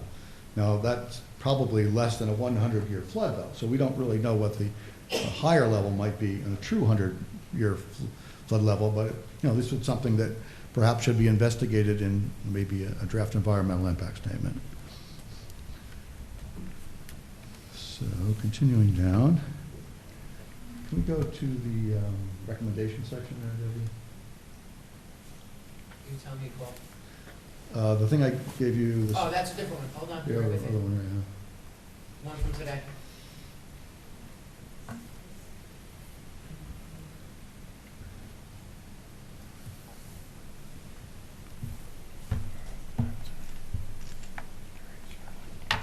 Go to the recommendations. Page 4. Okay, so there's a lot of material in the May 26th report, and there are certain recommendations to go with it. But I tried to put together some recommendations here that follow part 2 of the FEAF. Okay, and so we've just talked about, when the planning board gets to the point where you're filling out the Part 2 FEAF form, one of the things it asks are there potentially large impacts? And this is something, you as a board have to evaluate when you're making your determination that this is a positive or a negative secret declaration. So, before I get to recommendations in here, I've talked about a little bit already some of the key points that might trigger a positive secret declaration.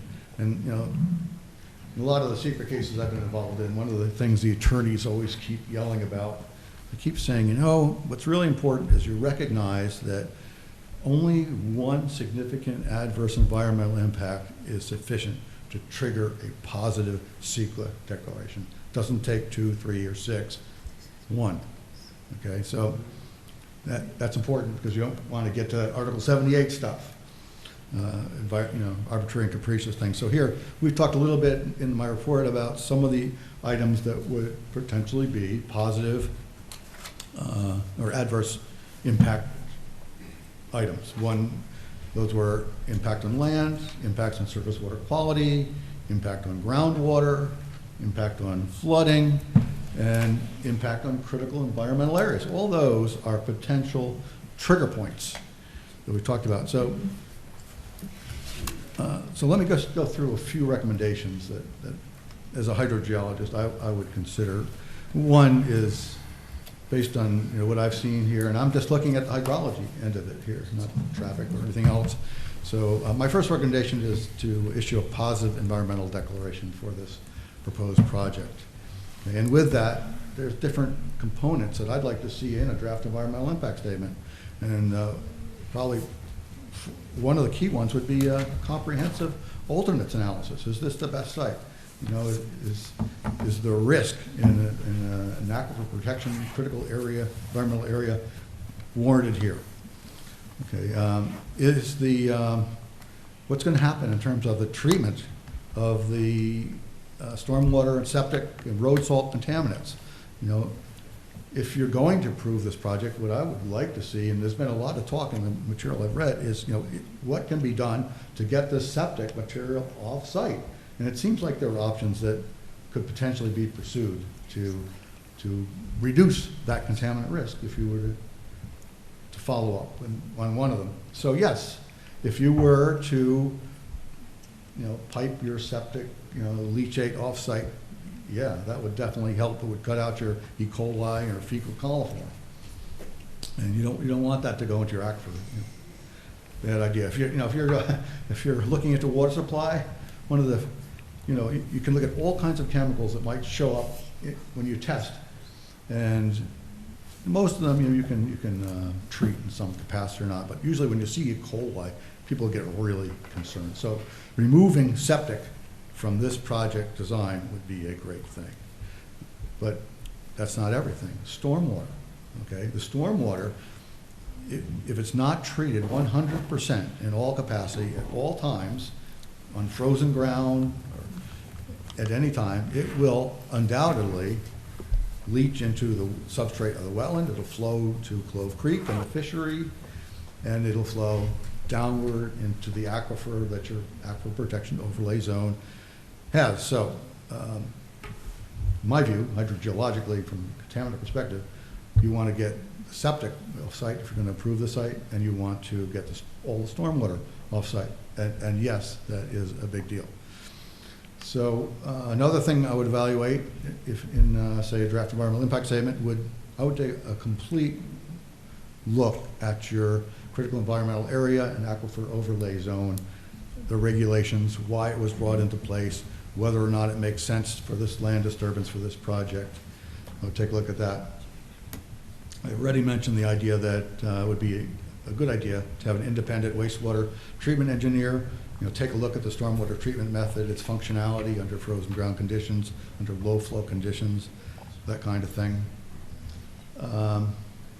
Next is if you're going to permit this project and you have any risk of groundwater contamination, as in any site where that risk is high, there should be some sort of water quality monitoring program, a mechanism to see what's going on. And how would that be done? You would put wells around some of the perimeter of your huge mound, between the mound and the wetland on one side and the Clove Creek on the other side, probably a little heavily on the areas where the discharge areas are going. So if you're going to do that, it would be wise to have a handle on, is the water quality being maintained? And if something goes wrong, you know it, and maybe, there should be a plan to how to deal with it. So once you have these wells in place, of course, in a vulnerable aquifer situation like this, you want to have a certain degree of chemical parameters that you would test regularly. And those would include things like hydrocarbons, benzene, toluene, xylene, metals. In my first report, I talk about some of the research that has been done in parking lot chemicals. Metals are way up there high in terms of contaminants that get into the aquifer. And then in terms of road salt, sodium chloride and road salt, they always have an anti-caking additive to it. And a common one is some form of cyanide, like a ferrocyanide of some kind. So these are things that you would want to monitor. If you're going to build over your most vulnerable aquifer, you should keep a pretty solid handle on what's leaving the site. I've already talked about the fact that this artesian well, I think you should characterize. This is a super incredible find for the town of Fishkill, potentially, if it's pursued. It's likely to be a future water source. It's in a central part of the aquifer that's just largely unused, other than irrigating the golf course. And it could be used for a lot more. So another thing, I would assess potential ecologic impacts on the 37-acre wetland, the vernal pools, that kind of thing. Look at how that would impact the fishery, and then fishery itself. Clove Creek's a trout fishery. The footprint of this disturbed area is almost on the banks of the creek. Yes, in terms of the wetland, yes, the applicant is using a 100-foot buffer. Here's the thing, hydrogeologically though. That's sort of like an arbitrary number, 100 feet, okay? So why 100 feet?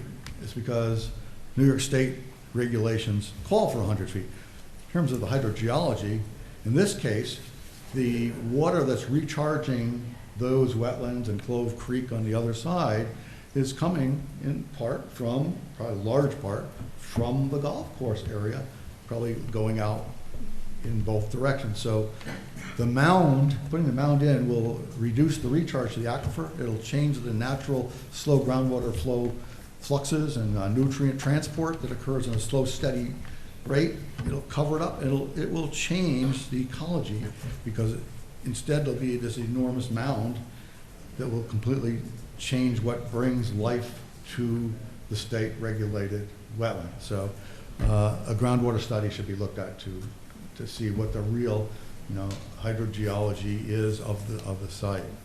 So and finally, just the impact of building in a floodplain in terms of will any water be moved off site, okay, from filling in part of the wetland, and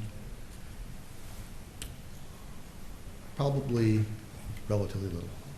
Okay, if you take a look at the map area of the floodplain, yeah, it's a huge project, but the floodplain's reasonably big, and for sure, in a DEIS, the applicant should take a look at this.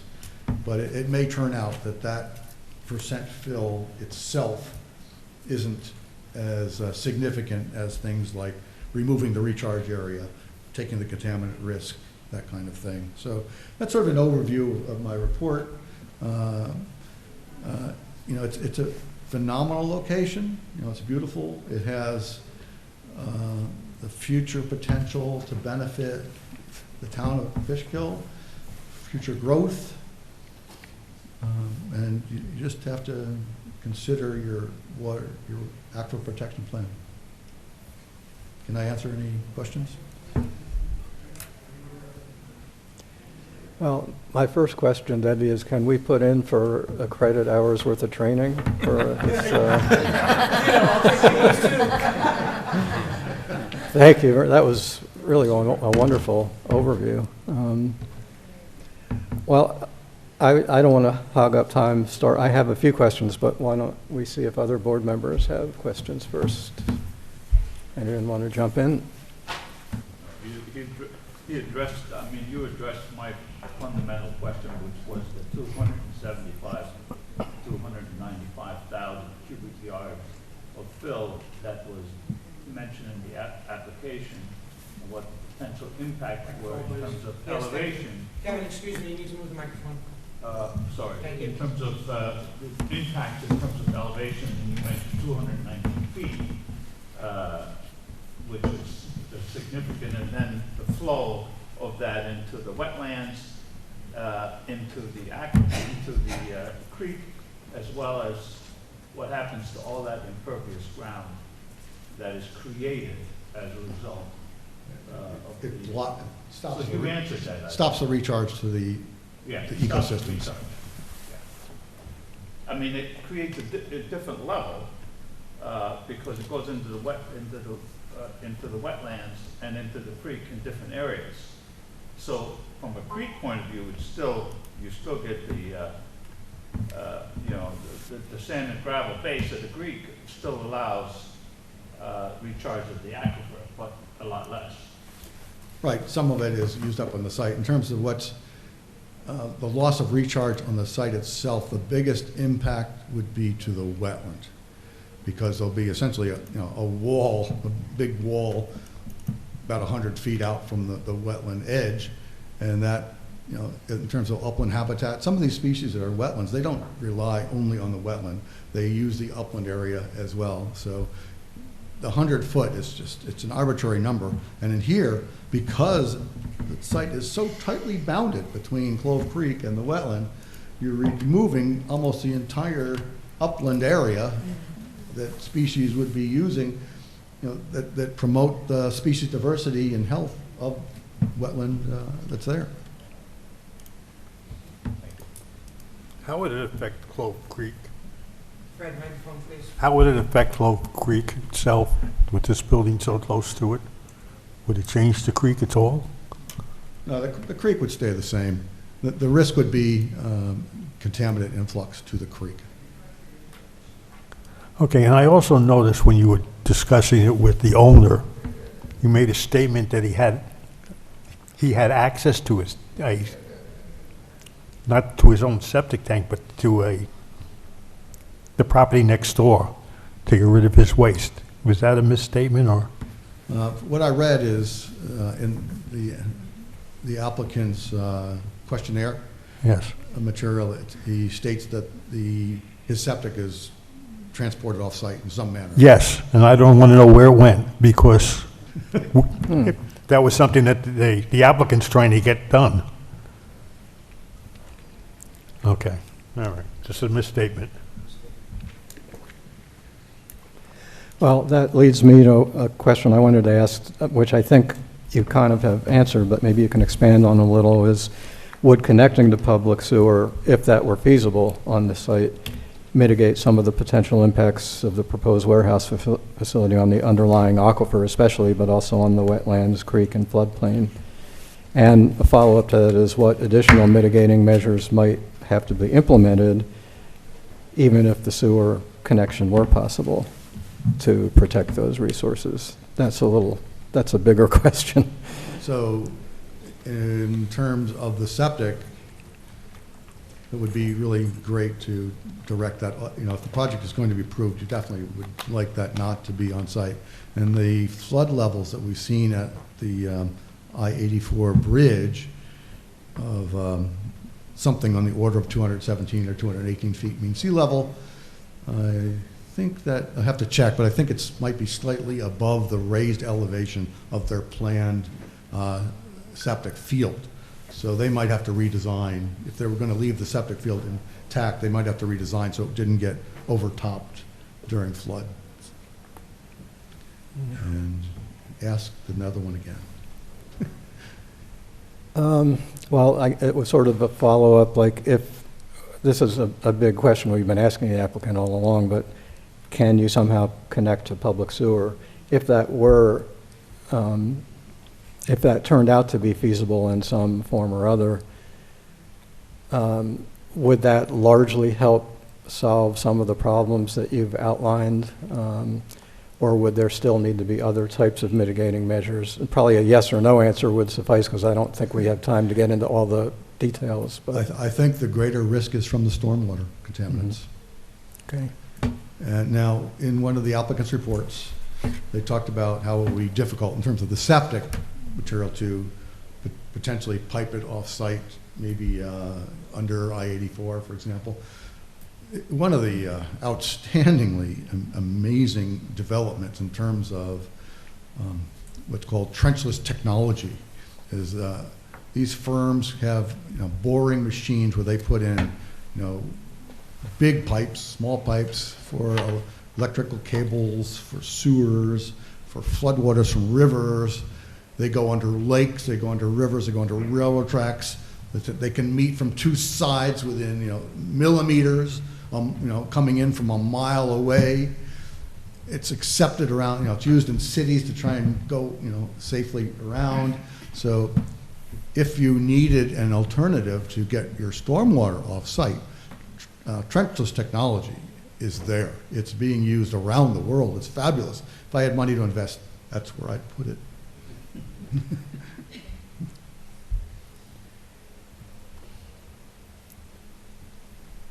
Dennis, do you have any questions on, because some of this is kind of pretty technical stuff. One, I was going to ask actually more specifically, does MJ have a wastewater treatment engineer, as suggested by Paul, to take a closer look at some of the stormwater treatment methods proposed? Oh, we do, yes. We can look at those in more detail. We did do the review, of the stormwater, and as you mentioned, it does meet the standard requirements from the DEC, but seeing the sensitive nature of the project, we can look at possibly recommending some additional mitigation on top of what the standard state requirements are. Yeah, because we're talking about contaminants and other things besides the typical stormwater volume types of things that we usually get into. But yes, that's something that MJ can look into. I think that would also go to the question of the bioretention concept. How does that work in the Northeast? And will it work for the site? Will it work all year? That kind of question. There are methods that we can use to make sure it works in winter conditions. Liz, do you have any questions that come up? A lot of questions have been answered, and the one, obviously the one conundrum that I kept running into reading the report had to do with, okay, so what if there wasn't going to be a septic and they could go under I-84, which we've heard of that before nearby, and we had been asking about connecting with existing wastewater treatment. So even if that is eliminated, it just seems like there are other issues with the parking lot.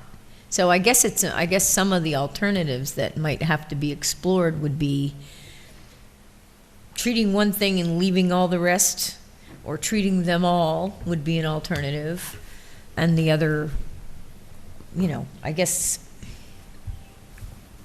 What is an acceptable risk, and how does this factor into the concepts that were put forth to make the overlay protection zone? Right, and those things were put in place. There was a critical environmental area and aquifer protection overlay zone. And also the town has done DWSP2. And I didn't have time to dive into that. But I would imagine there must be support in there for protecting the aquifer.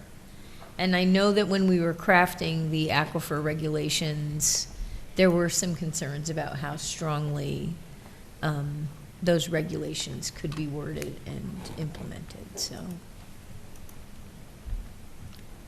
and then I saw this one thing about New York State DEC's design standards do not address system installation over documented unconfined aquifers that are vulnerable to contaminant inputs with an aquifer protection overlay zone. So I read that and I was like, why not? Well, I think Unless it's just 'cause the it's why local. not is part because they believe that their design system will be 100% effective in treating all contaminants. Okay. That's probably the answer to that. Right. And then I didn't know if there was some deference to, you know, local control in terms of New York being kind of a home rule state in terms of regulating land development and such, so. Well, and of course, that's one of the things that seeker does, is it gives an awful lot of authority to the local municipal boards like us for making determinations, things like Paul is talking about, to go even beyond steps that DEC normally would get into. Yep. And But in this case, DEC is quite involved with the wetland especially, but the CEA designation for the aquifer and the designation of Clove Creek as a trout stream. Yeah. So in all of those respects, DEC should be weighing in further with additional information, I hope. Yeah, DEC has recently upgraded the regulations, and there'll be new facets of it coming into effect soon that will reduce the acreage of wetlands that need to be protected. So the fact that we have a 37-acre wetland, I mean, look at it in terms of, you know, what's further to the east. There's the shopping mall over there. So in terms of, where are the nutrients and the natural slow groundwater fluxes moving that are sustaining that wetland? Probably to a great extent, it's from the golf course site. Yeah, and I guess the other big observation that's kind of gone on over the course of this review is that a lot of communities in the Hudson Valley are experiencing looking at the remaining pieces of land that haven't yet been developed. And the reason is because of the constraints on those sites and how they can or cannot be overcome. And again, a lot of that is under local control. And, I fully understand that it's problematic for a developer to look at a site like this and try to do their best to overcome and compensate for all these factors. But then the onus is kind of on the community to look at what is this resource, what does it mean to us, and if one chunk is affected, does that mean it diminishes the quality of the whole thing or just this chunk? I don't think water has boundaries. It moves. So that's the concern here. Can we just spend another minute on this whole concept of acceptable risk? If I understand it correctly, we have a Fishkill reg that says we should probably, if possible, avoid building on top of an aquifer. Maybe I'm paraphrasing that incorrectly, but at least that's what I understand we have in place. So is it incumbent upon us, with the recommendations of our own technical teams, as well as examining the application, is it incumbent upon us to determine that level of acceptable risk? I mean, Who wants to answer that? Yeah, I think you have to take all of these things together in the sense that the zoning is in existence for this site, so they are proposing a project that is consistent with the zoning, but the board's obligation is to evaluate the project in light of not only the Aquifer Protection Overlay District, as well as the State Environmental Quality Review Act, which Mr. Rubin, has been advising the board that it is his opinion that there's the potential for significant environmental impact associated with this. And so in the context of seeker, it's not so much, I wouldn't frame it personally as risk assessment, as rather as evaluating whether or not environmental impacts have been mitigated to the maximum extent practicable, associated with the project. And that's what the EIS process is supposed to provide the board with an avenue to evaluate, including public input on the project at appropriate points. So it could be I mean, the net of it is, what I'm hearing, I think, is that it could be that all of the technical aspects that are in place are met. But we could conclude that it's too risky, or the risk is not an issue. I mean, typically, seeker does not lead, to an actual denial of an application, but rather establishing what is required in order for it to, as I said, to mitigate to the maximum extent practicable, the environmental impacts associated with it. So you may set conditions that, may or may not be feasible for the applicant to do, but that, plays out through the process. Okay, thank you.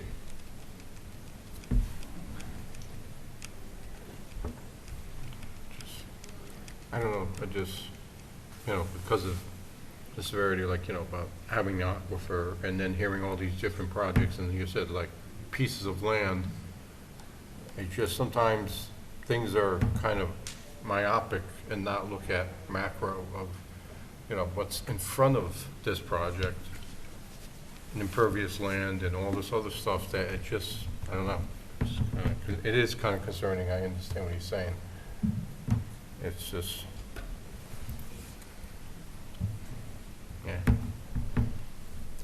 Yeah, this is probably one of the more complicated projects the board has had in front of it because of the various site features and the surrounding resources that could be impacted. So definitely seeker is one tool we have to be able to look at those things closer.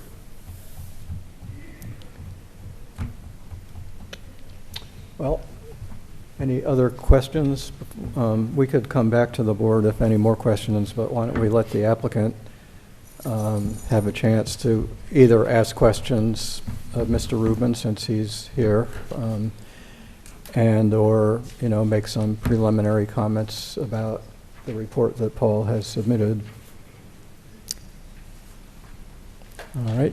So Paul, if you want to, if you want to take a seat back over here, or.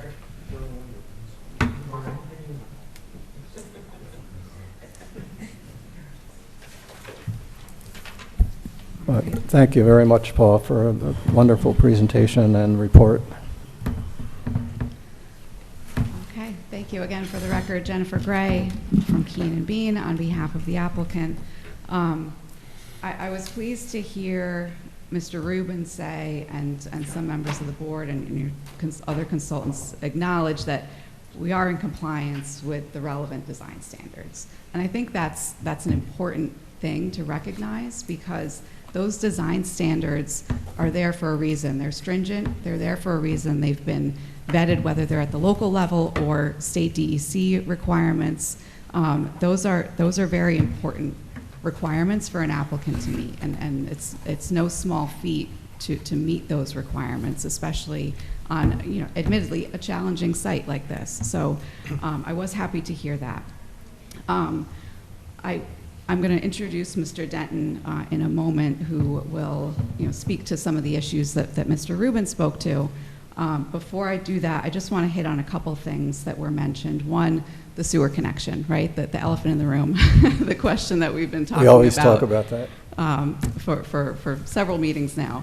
I will report that my client, Scannell, has been engaged with the neighboring property owner. At this point, the discussions are between the property owners. I have not gotten involved at the attorney level, but there has been information shared. It's been reported to me that the discussions are positive and good right now, and we're hoping that it will stay that way and will continue to progress. So I want to mention that up front.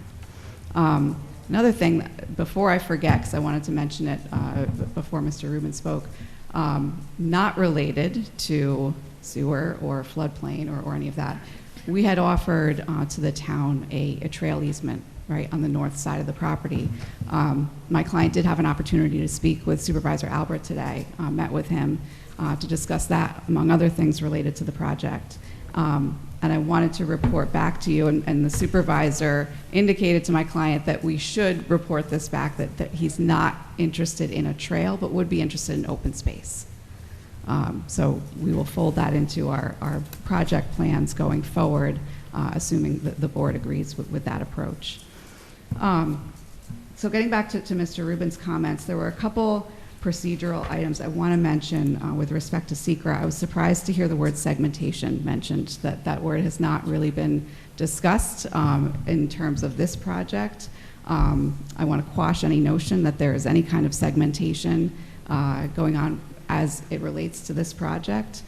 Segmentation is when you take different pieces of the project, divide it up, and look at those pieces of the project in a silo without looking at the full impacts of the full project. We are clearly looking at the full impacts of the full project here as part of a singular SECRA review. So I just want to make that clear for the record. Secondly, with respect to SECRA, the concept of public input. Public input is very important to SECRA.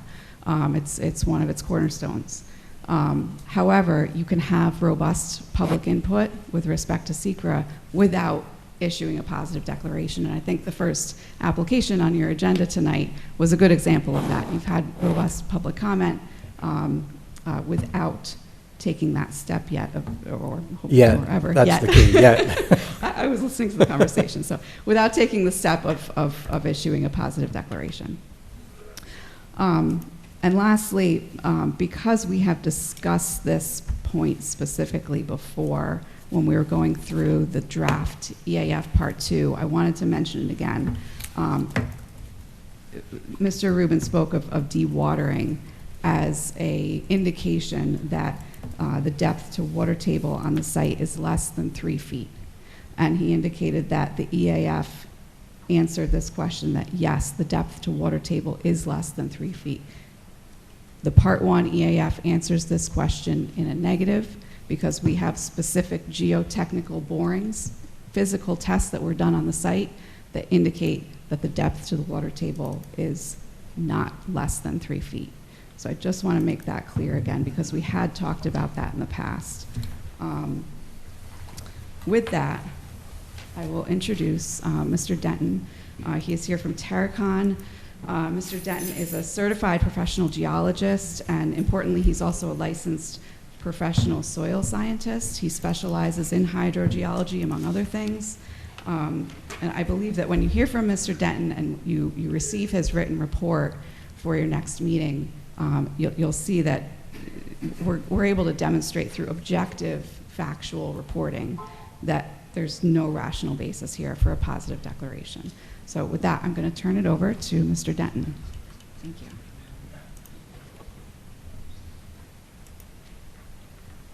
Well, thank you for letting me speak. I'm all the way here from the Shenandoah Valley, Virginia. Whoa. And Paul and I actually know each other. We met at the Sinkhole Conference in Tampa, which is, so it's kind of interesting in that sense. I am, in fact, a certified professional geologist, senior geologist with Terracon, a licensed professional soil scientist, which also qualifies me to do wetland assessments, and I have done many of them in my career, and also a licensed environmental remediator in the state of West Virginia. So I want to address just some of the things. Paul brought up some really important points. But there are some things that I think I need to point out, or I would like to point out. First and foremost, the water table at the golf course. You know, this idea that is the water shallow, is the water not shallow. One of the first things I looked at when I started doing my study was the soil survey of Dutchess County. And in fact, most of the site is covered by a kind of unusual soil. It's called the Linthligo soil. And that soil, usually when we look at soils, I always like, because I'm interested in obviously hydrogeology, so I want to know about how does that soil transmit water? Is it quick, slow? We have these things called hydrologic categories. And oddly, usually they'll say it's A or B or C or D. That soil is classified as B/D. which is very unusual. B/D means that when it's dry, it's permeable, but when it's wet, it's veritably impermeable. This is why the water gathers at the surface of the golf course.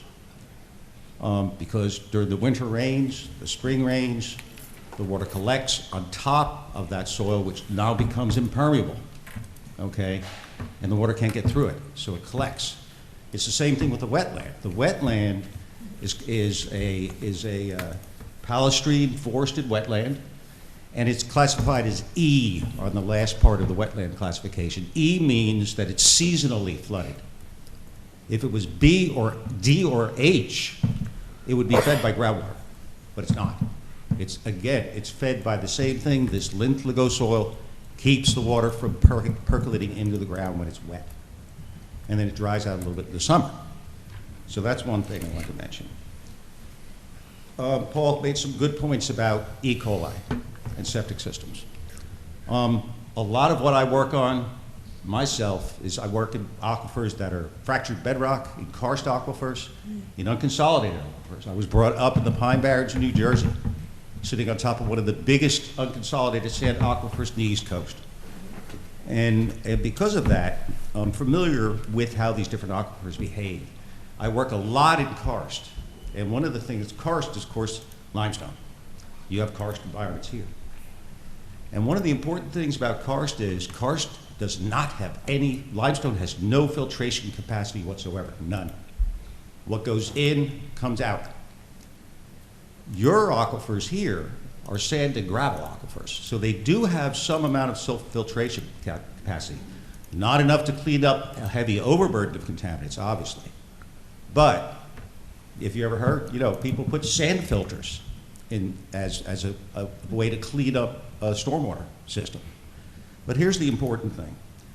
The important thing is if you design a septic system properly, if the drain field is designed properly, if the tank is kept pumped, all right, the problem is that, or not, shouldn't say the problem, most of the denitrification and cleanup takes place in the tank. The solids settle out, the bacteria go to work in there. When it gets to the drain field, the water is polished, as we call it, polished.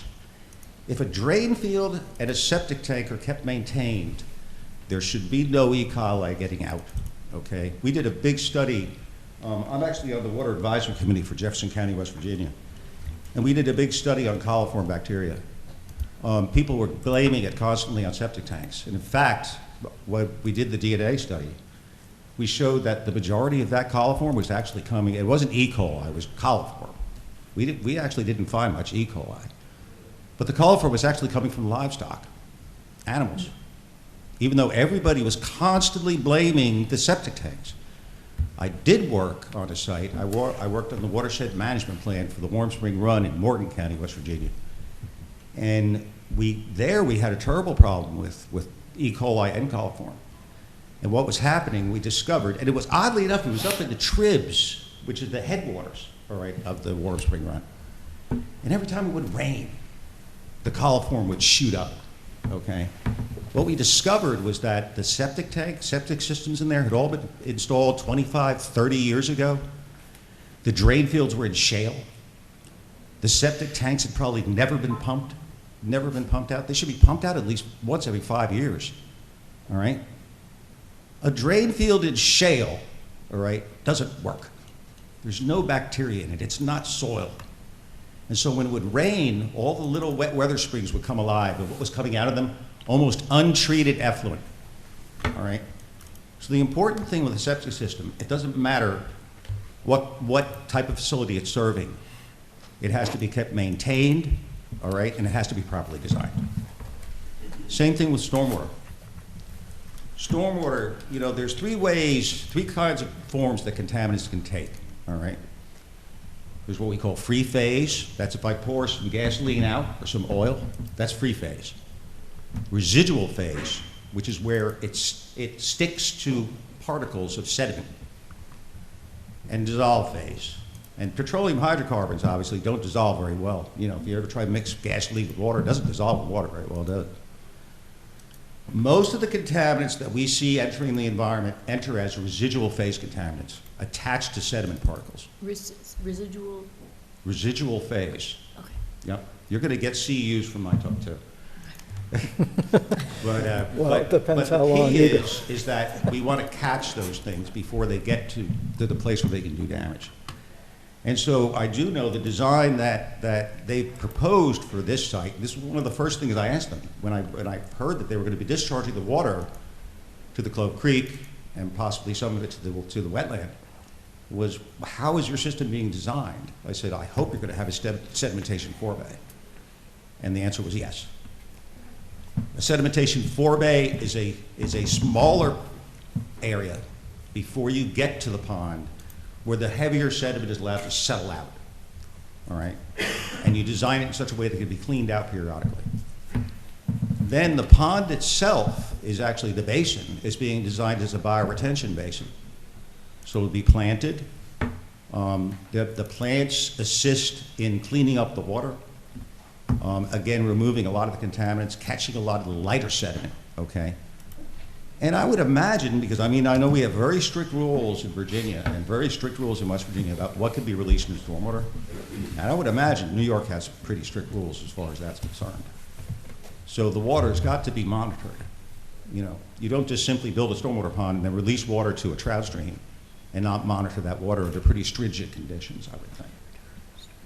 So these are some of the things that I wanted to mention. One of the other things I wanted to mention was, I know there's been a lot of concern about the fill and on the site. But you know, I love looking at history. One of the things I discovered actually looking at history was the Clove Creek. The Clove Creek has changed over the years. It actually was rerouted somewhat. If you look at the old topo sheets, if you look at my original report that I submitted through my client, the course of the creek back in the 1920s is very different than what it is now. It has a very straight course next to the golf course. That was all redone, all right, for whatever reason. The fill that was used to build the old Fishkill Mall was more fill than is being proposed for this site, considerably more fill. And yet, and that mall, remember, was built in the 1970s, and yet the original study by Snavely that was done on the hydrology of this area was done in 1980, after the mall was built. The next study was LaFleur and Moore, very good study, done in 1982. They clearly showed that the aquifer somehow was not being affected by the mall, strangely enough, even though it had more fill. And so, see, these are the kind of things that I had to look at and try to weigh, you know, because the problem is that as a consultant and a geology consultant, you know, I very often don't bring my clients good news all the time, right? But I need to tell them the truth. And so, and again, the thing is that what I can see is, can this site be built out safely? Yes, but it has to be done carefully and within state regulations, all right? That's the main thing. The stormwater should be monitored. The septic system must be periodically, obviously maintained and kept up, and possibly even tested to make sure that it's working right. As far as the fill affecting the actual aquifer itself, one thing to remember about sand and gravel systems is that they're not compressible. They don't, you can put a 30-ton roller on them, you can put a jumping jack. Sand and gravel is only going to compress very, very slightly. You're not going to somehow squash this shallow aquifer, and it's relatively shallow in the area where they're proposing this. Actually, the deep aquifer is a little bit further to the south, where the village of Fishkill's wells are. They've got 8 wells down there, and together, those wells all together make over several thousand gallons a minute. One of them makes as much as 600 gallons a minute, one well. So there's good capacity in that aquifer, but the aquifer there is deeper and thicker. The water in the aquifer generally flows towards the north in the Clove Creek Valley, and it combines with the main aquifer up there along the Fishkill Creek. So, but anyway, I didn't bring any slides or anything like that, but I just wanted to give you those thoughts, and that's really, I'm willing to answer any questions you might have. Yeah, are there any questions for I have a Mr. question. Paul, do you? The aquifer that's there, is that the same one that Fishkill uses down just south of that? It's the same, but the problem is that, and Paul mentioned this, the glaciers, when they carve these canyons out and these stream beds, because one of the things that's underneath our site is these thick, Moore called them LSCs, they're lacustrine lake deposits, lake deposits basically what they are, stratified clays. Because you had a gouging effect by the glaciers, then there was you had the basically the gravel and sand was deposited, and then these where the lakes came in, these glacial lakes, there's the lake bed clays.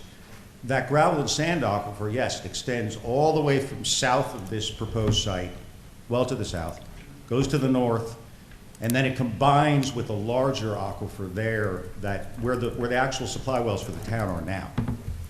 Was it the Brinkerhoff well? I can't remember the names of the two sites. Yeah, we have the Brinkerhoff well, but. Yeah, but they're in the main aquifer up in the northern part. And the whole thing's connected. You know, it just varies in thickness a lot. Paul, do you have any questions? He's characterized the geology right. The geology is put forth in the U.S. Geological Report. Mm-hmm. It definitely shows a combination of customer and sand and gravel outwash combination, interfingering. And we're only looking at a little bit of what's in the valley on the site. Mm-hmm. But,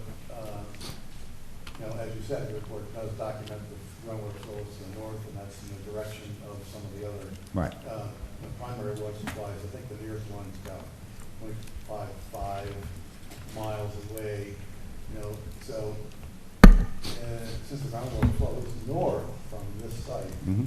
if we should introduce any contaminants, it's something that could potentially be drawn in. Oh yeah, absolutely. Well, so your point is good.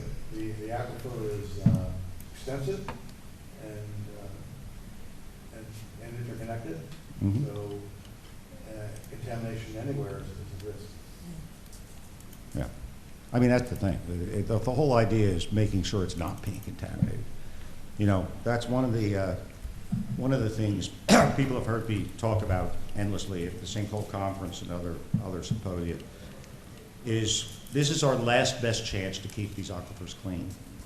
And the best way to do that is not to stop building. It's to make sure that what is being built is being done properly. And so that's really the key, really, when you come right now. And so, the Western Kentucky University they started the first detailed program in karst studies. Why? Because the aquifer in Bowling Green had gone so far down the drain that they realized that they had to home grow experts who could do something about it to try to get Bowling Green's aquifer back, and they never got it back. It was that far gone. And that's the thing that we're trying to prevent where I live in the Shenandoah Valley, and I think, but, again, I can't emphasize more that the answer is not to say don't build. The answer is to build right, to build properly, and make sure that what systems are being installed and used are used to obviously clean the water up before it gets to the aquifer and contaminates it. So, with that, that's all I can really say. Okay, any other questions? I have one about the design, but I don't know if we go to the engineer who did it. Well, what's the question? Well, I was waiting for him to get up so we can hear. I'm not the engineer. I know that. He just stated that when you have the stormwater coming off of the parking lot, it goes into a smaller area, which most of it drops down. Yeah, like a sedimentation basin. Yeah. Yep. Do you ever clean that out, or does that just stay there? Do you have to come in with something to scoop that out? Yeah, it's a requirement of the state regulations to maintain it properly and Okay, I understand how septics work, but that's fine, but I didn't know how you got rid of that heavy metal that is definitely going to come off the trucks. because they pick it up on the roads and everything else. Yeah, and that's all, the whole maintenance plan's detailed in our SWIP that was submitted, so. Thank you. We didn't need the engineer for that. Sorry about that. There was a lot of mention of additional and above beyond characteristics of our design above the standards. And for example, all our catch basins will have a sump in it, so all of the oils that potentially could drain off into the pond will be captured in septic sumps in each of the catch basins before it gets discharged into the pond. And then we'd be happy to put a tank, an actual tank for additional solids to settle out before it hits the pond, as again, additional means of separating and cleaning the stormwater before it hits the pond. And then there's the bioretention that we mentioned. So there's several means of cleansing the stormwater runoff before it'll hit the creek. Thank you. The sedimentation basin that was being discussed before the bioretention, is that like a clay line bottom to prevent? We do have it lined, so it will prevent infiltration, correct? It's generally done with anywhere from 40 to 60 bill PVC. Thank you. Yeah, the sedimentation floor base are always lined, and it's usually done either with 40 to 60 bill PVC. Yeah. We have designed a clay liner. Oh, it is clay liner? Okay, then it's a clay liner. Okay. They stay wet, you know, that's the key, and it keeps the clay from cracking and letting go. I have a simple question. How often, okay, so you have all these things in place, how often are they checked? So we typically would... Not by the owner, but like you're saying, by the DEC or something, to see that what is in place for the checks and balances or what is going on is how often does that get checked? So we're very familiar with preparing a stormwater maintenance and protection plan that would reside with the town. It does require the owner of the facility to periodically check upwards of every 6 months the entire system and then submit a report to the town. We'd be happy to discuss any additional measures to maintain the stormwater system, but that's typical. I didn't want to say 6 months because that was Virginia and West Virginia, but apparently New York has the same regulations. Thank you. And we might want to consider something beyond the normal with like a ongoing monitoring plan to keep checking and make sure all systems are operating as they should be. Sure. Okay, well, we have a lot of other items to get to, but thank you very much for your additional comments.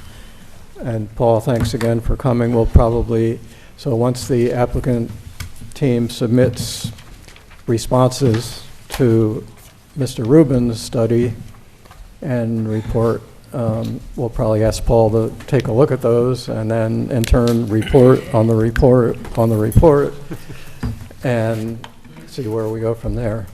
The shortcuts to all that, and I know you talked, Jennifer, about that you believe you can counter any arguments for a pos deck. The shortcut would be for the applicant team to agree to doing a pos deck sooner rather than later, and just getting all that stuff out into a process where that can be done instead of going back and forth, report to report to report. It's all done in one place. But that's up to the applicant team, obviously. Understood. And we'll have those conversations and report back for your next meeting. Okay. Well, thank you, everyone, for coming. Okay. Thank you very much. Thank you for your time tonight. Thanks. And Paul will be in touch.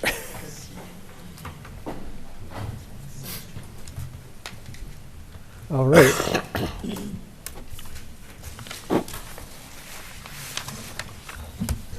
I think we need to keep moving along. If anyone needs to take individual breaks, you are welcome to do that. But Agree.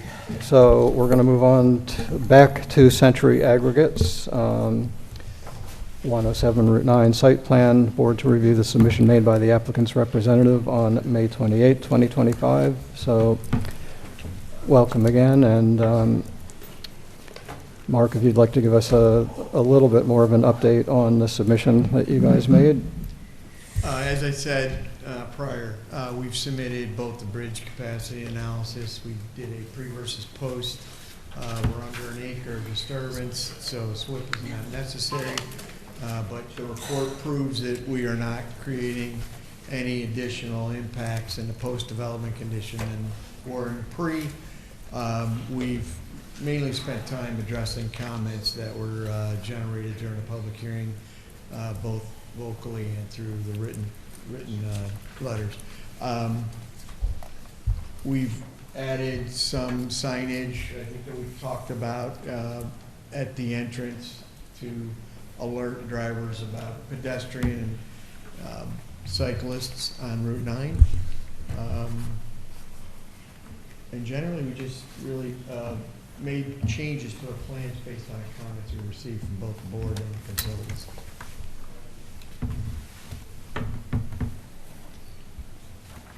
All right, well, why don't we get to our consultants' memos? Why don't we start with Dennis with MJ's memo? Sure. We have my memo dated June 6th. We go through, we outline the seeker as its type 1, or I'm sorry, unlisted action, note all of the involved interested agencies. We had noted the GML and requirement to notice neighboring towns. All of the comments have been pretty much addressed. We do make note about the water and sewer, but Mr. Day said they were out there doing the soil testing and have been got that approval rolling with the Dutchess County Board of Health. And then there was a 2 minor comments on the drainage, but overall we found the drainage report to be acceptable. Other than that, all our other outstanding comments have been addressed.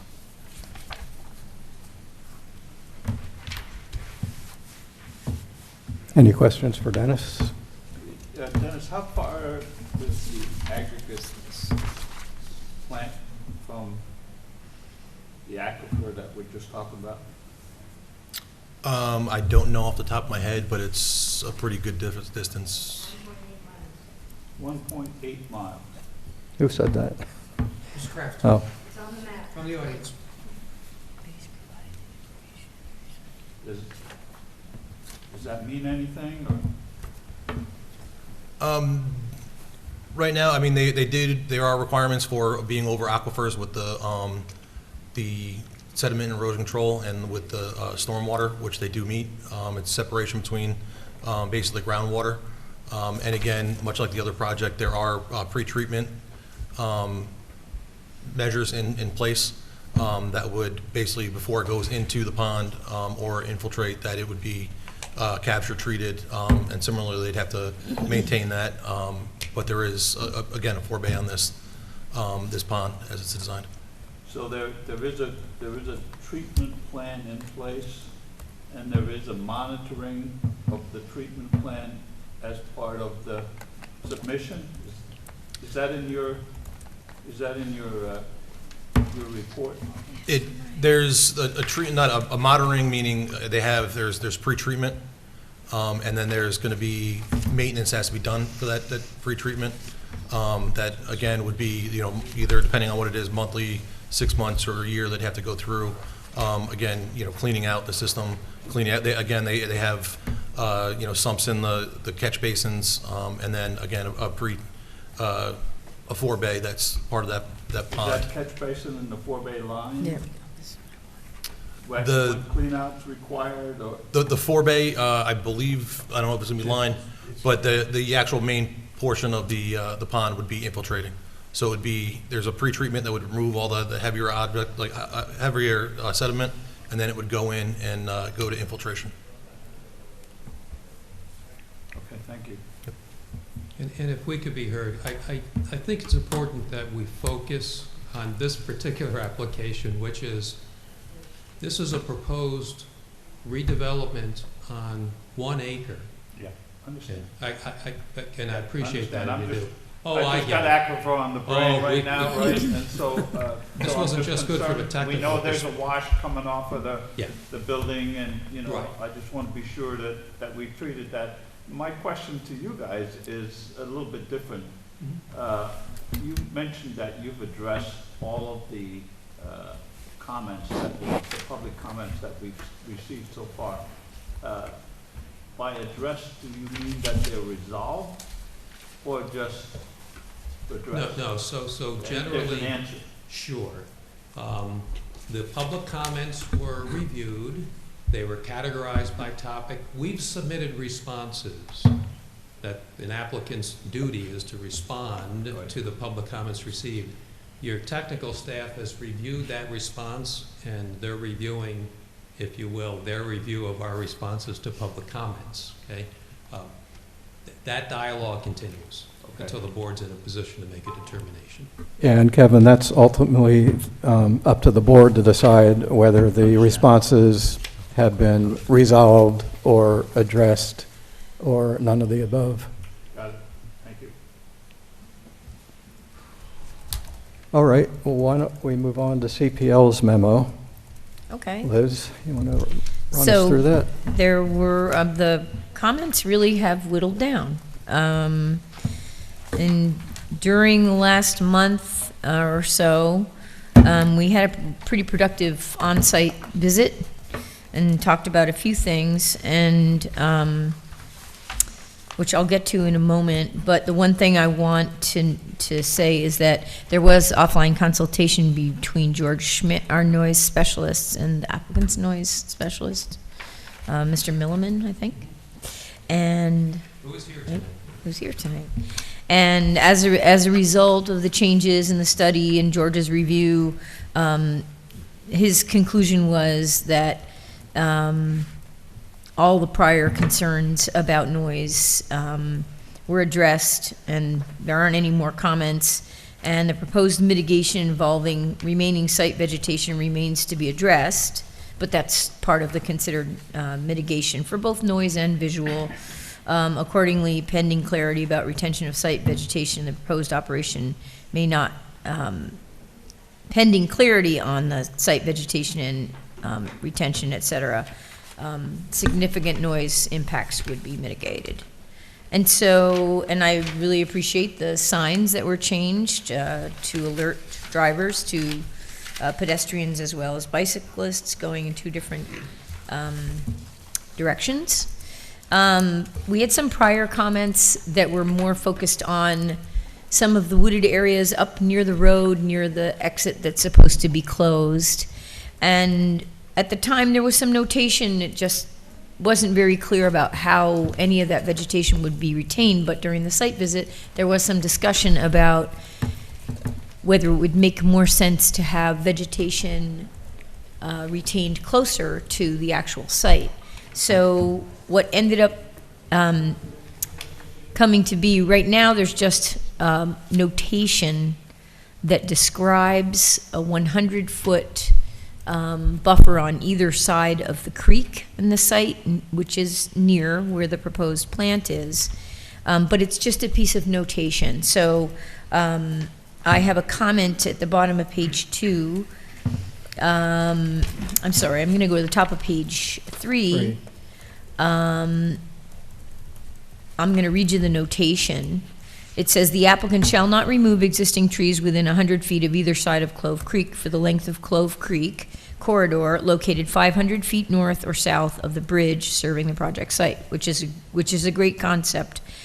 And so what I've asked for is to do more on the plans to demonstrate the location and depth of those areas in which trees or vegetation would not be removed. So I have a series of comments starting in the middle of page 3, and I'm not going to bore you with the details, but these are pretty basic things to just kind of delineate on the plans and label so that that would be in place as a protected area. And it's, you know, it's a great use of a corridor that already has some vegetation there. It's just a matter of saying, this is the area, we're not gonna mess with it, and it's gonna provide some visual and noise buffer. So those are the items under number 9 on page 3?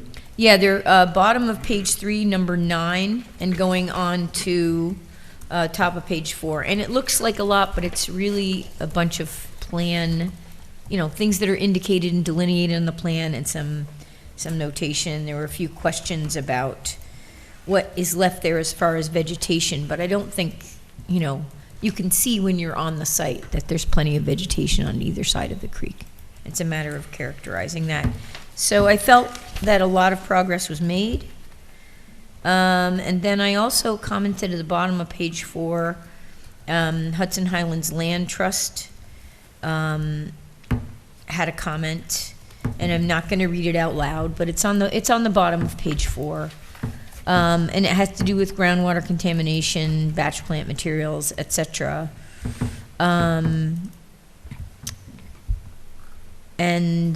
Let's see. Then that was addressed. So another HHLT comment was made about management of stormwater runoff. And so comment number 12 on page 5 kind of lists some existing and proposed surfaces, et cetera, that could be denoted on the plan sheets. In other words, there is existing stuff in place that could help with protection and elimination of erosion and stormwater issues. And so those are technical comments, but for example, showing existing conditions, labeling surfaces on sheets, SP1, the proposed site plan. It's a way of trying to make sure these things are annotated so that it's clear what should and shouldn't occur on the site in terms of protecting vegetation, noise, visual, and preventing stormwater issues. And I think those are the big ones. We need to have some labeling about improvements to prevent pollutants such as cement, dust, aggregate materials, and petroleum products from entering Clove Creek, which again, this is notation.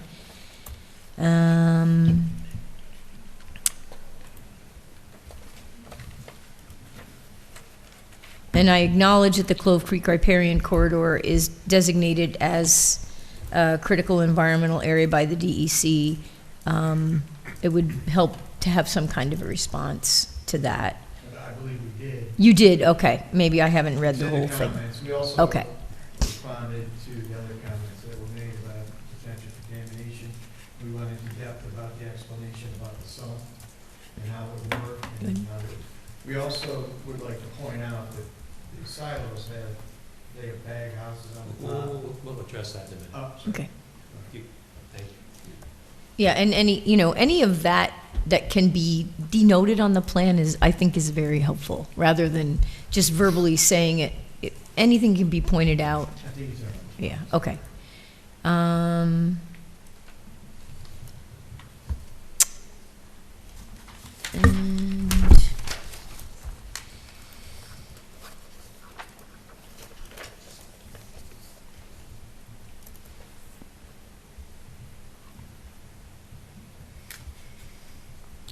So Liz, let No, me just those- ask, those well, are you're really- probably gonna get to page 6 where number 19 talks about, given several remaining comments on the site development plan set, you're recommending no action under seeker at this time.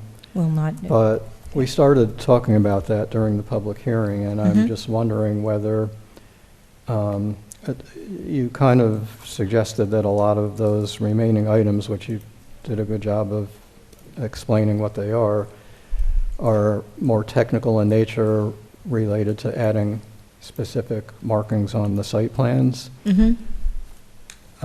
Personally, I don't see any reason why, as we discussed during the public hearing, we couldn't ask you to put together a draft EAF Part 2 Yep. at this point. That sounds good. And stopping short of making a determination, I think, at this point, but getting the basic draft EAF Part 2 to the board so we can go through that at the next meeting. Okay. But I have to ask the board what you guys think about that. I think that's a great idea. In fact, I was really wondering how the Hudson Valley Land Trust comments were addressed specifically. I didn't get a chance to go through, through all of your comments. I don't know whether that specific address to that is in there. But from an engineering point of view, I was kind of wondering, because that it seems like a key point. I can explain it if you wish. No, you don't have to Okay. do it today, but I think maybe we. It is in our response letter. Okay. Yeah, I think it doesn't hurt to have it on the record of the meeting, though, if you want to. Yeah.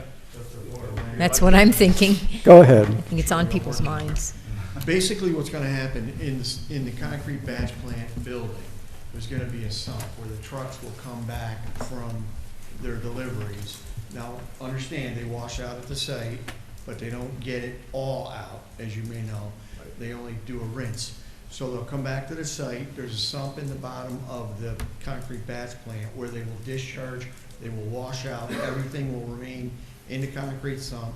The water is then leached off, and that material is taken back and put back into the mix. So there's no way, there's no chance where any kind of water or material that was used in the mix process leaves the site. It either gets discharged at the site where it was meant to go, or it comes back to the site, it's washed, cleaned out, and reused in the concrete batch plant. So how do we keep the water from the wash that goes into the sump? Does the sump then pump it back? Yes, there's tanks that are in the building that are used to mix concrete. So the sump then takes all the water that is part of the washout and recycles it back into, so there's no effluent at all that leaves that building. Correct, and as you may remember, you're seeing a concrete truck down the road, they got tanks on, they got water tanks. Yeah. That water would be then put into that tank, so it's mixed at the site. So none of that water ever leaves that sump. Okay. You did use the right term, it's kind of an internal recycling system. And it effectively reuses that. Yeah. It's effective as part of the batching process. And, I mean, really, I think the main thing is that the whole business of defining that corridor and showing and labeling it, that's pretty important in terms of really demonstrating mitigation. We'll go ahead and, if the board authorizes me to do, draft a full EAF Part 2, and then look at what's submitted next time, and hopefully it all matches up.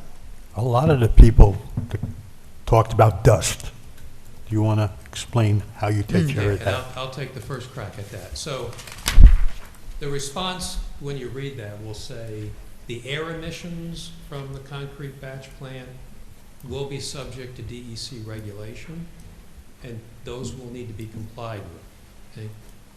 Under DEC's regulations for a concrete batch plant for air emissions, understand that the department finds that to be what's called an exempt activity.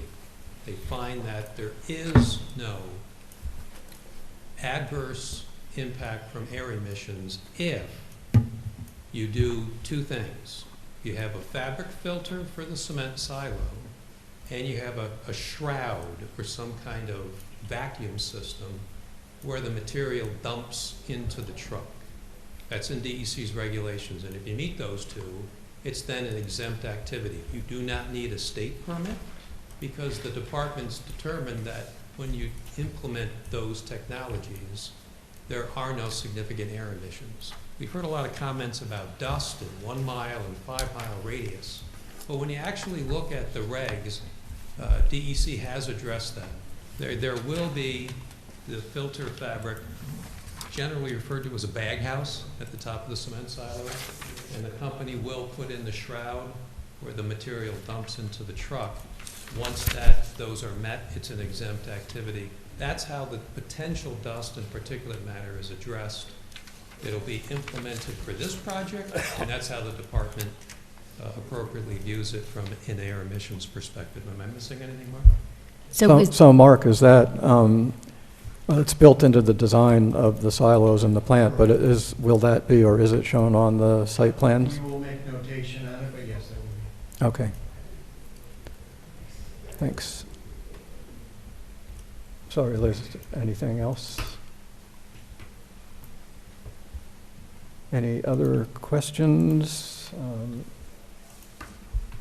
So CPL's memo, George Schmidt, he said, so the issues regarding noise have been fully resolved, there's no, Yeah, and kind of, you see in the language there that it's based on the mitigation involving retaining site vegetation.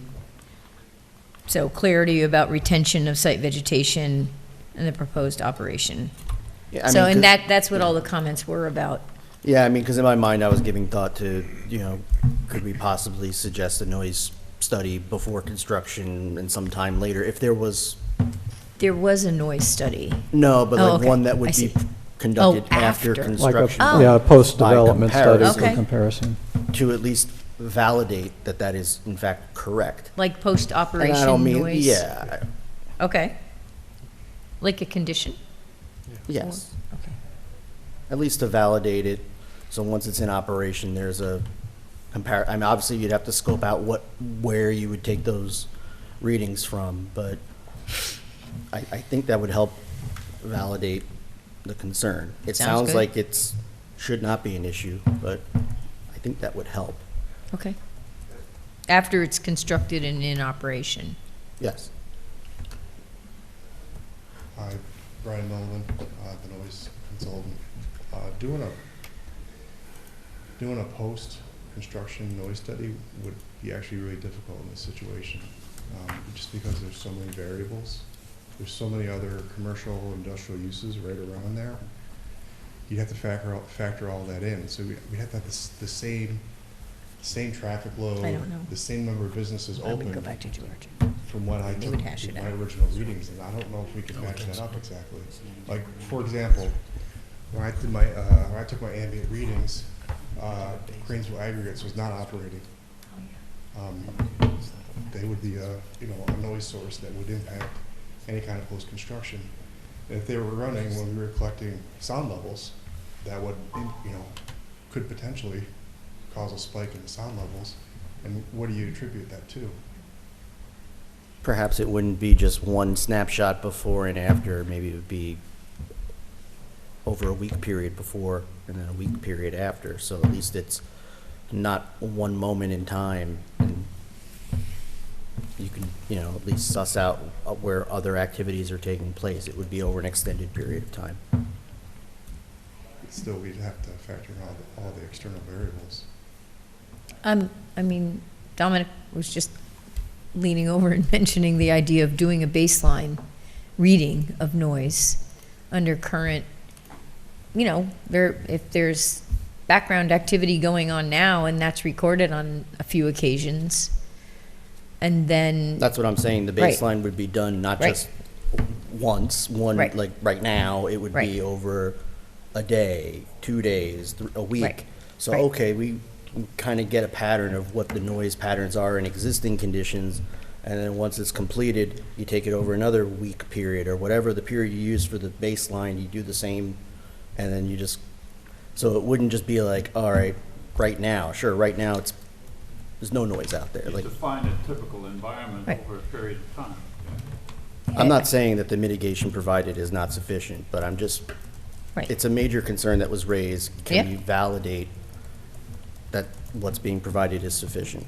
Yep. Right, and if we could be heard, it was a comment that was raised clearly, but that was the whole reason to do the noise study and have your technical staff review that for adequacy. Again, I know it's a local review and seeker is implicated.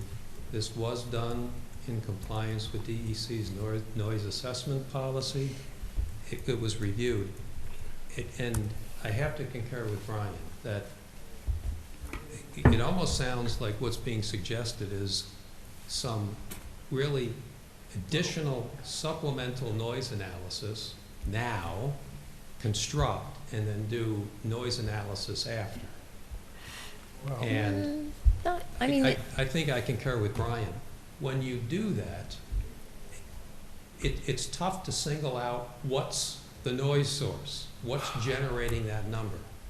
That's why you generally look at it, at least in my experience has been, from that one sound source and project out what's the potential noise impact at the property line. And that's what was done. I would think, I would think between our noise specialist and Brian, there should be a way to scope out the kind of process that Anthony is describing. Let me ask this direct let me- question. let me- Do you let think me- it's warranted here for a 1-acre single concrete No, patch it's the plant? noise factor from the plant. From the plant? Yes. Okay, but one of the things you are doing is you're putting up some burn and some other things to knock down the noise, am I correct? No, that berm is not. No, I don't no mean the longer- burn, that's for view, but it would also cut down on the noise too. The berm isn't, It's just the trees. It's maintaining retention of- existing Yeah, it's trees. existing And- Okay, we're vegetation not as doing a anything buffer. else to block the noise except the existing trees, is that correct? That's correct. retention of trees on either side of the creek for 500 feet and 100 feet on either side of the creek. Rather Okay. than doing something up near the road, having all that be retained closer to the site. That was the concept. And our noise specialist thought that that made more sense than having, the berm.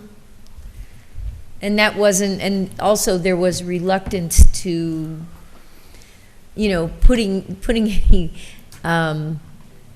parameters around the berm, how high it was, how wide, you know what I'm saying? So, anyway, So I have a suggestion.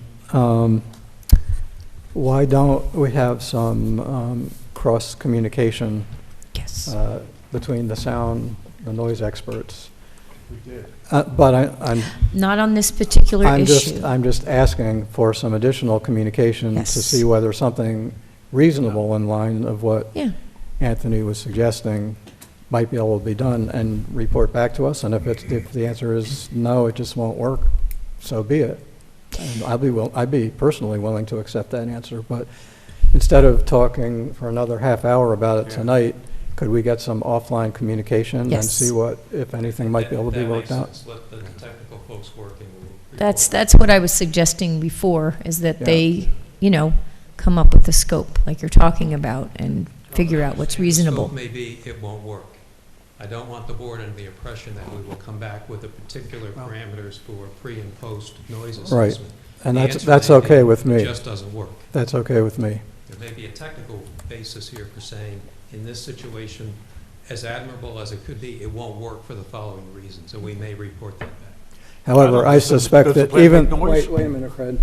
I suspect that even though it might not seem that feasible now, possibly something could be worked out that would be reasonable. And if that's the case, then let's do it. But if not, yeah. Yeah, I think that could be worked out.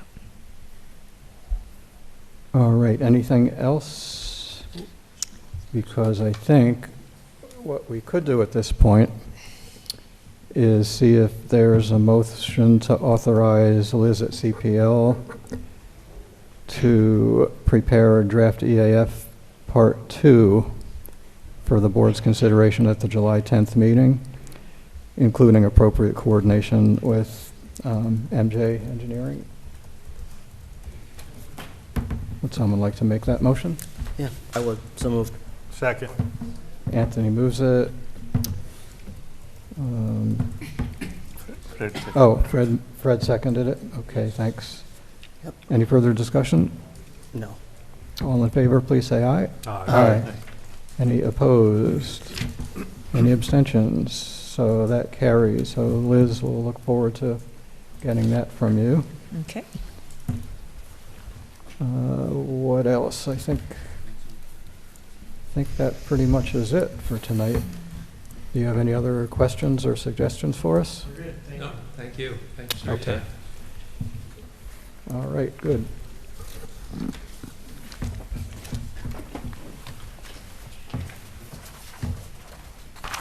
Okay. All right, I'll get to the next one in a second.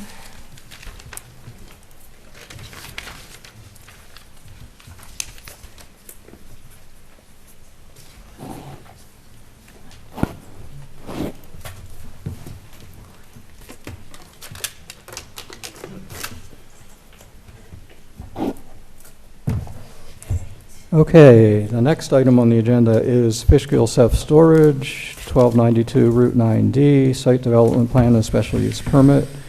Board to review the submission made by the applicant's representative on May 28th, 2025, which is the preliminary FEIS, actually the PFEIS, Chapter 1, Introduction, and the PFEIS Revised Chapter 2. Responses to comments on the draft environmental impact statement.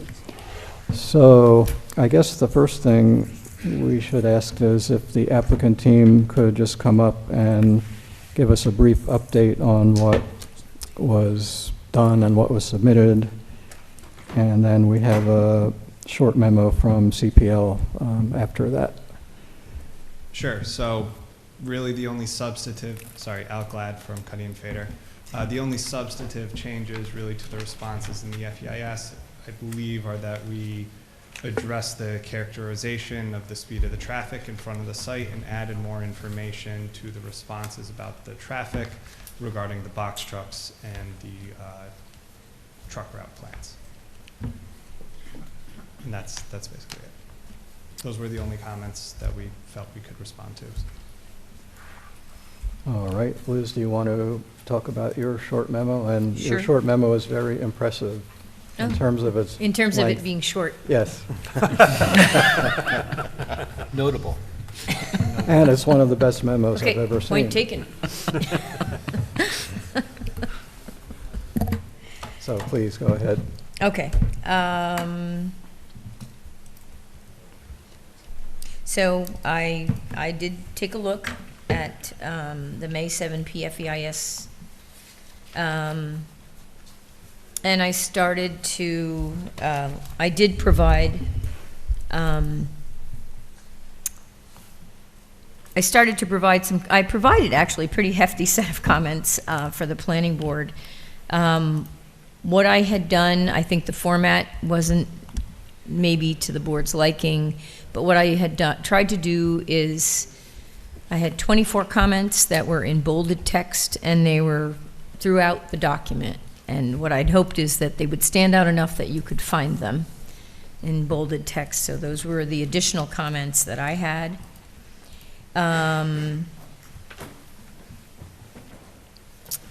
And then I took a look at the most recently submitted draft environmental impact statement, and the point of that was to see if it was sufficient for the planning board's review to go ahead and start working towards a decision-making process. I think instead what I found was that there were a number of the comments that I thought were important for the board to be mindful of that were no longer included in the preliminary FEIS that was sent back. And so, and I think those are important comments, and ultimately they will be part of what leads toward some kind of a findings.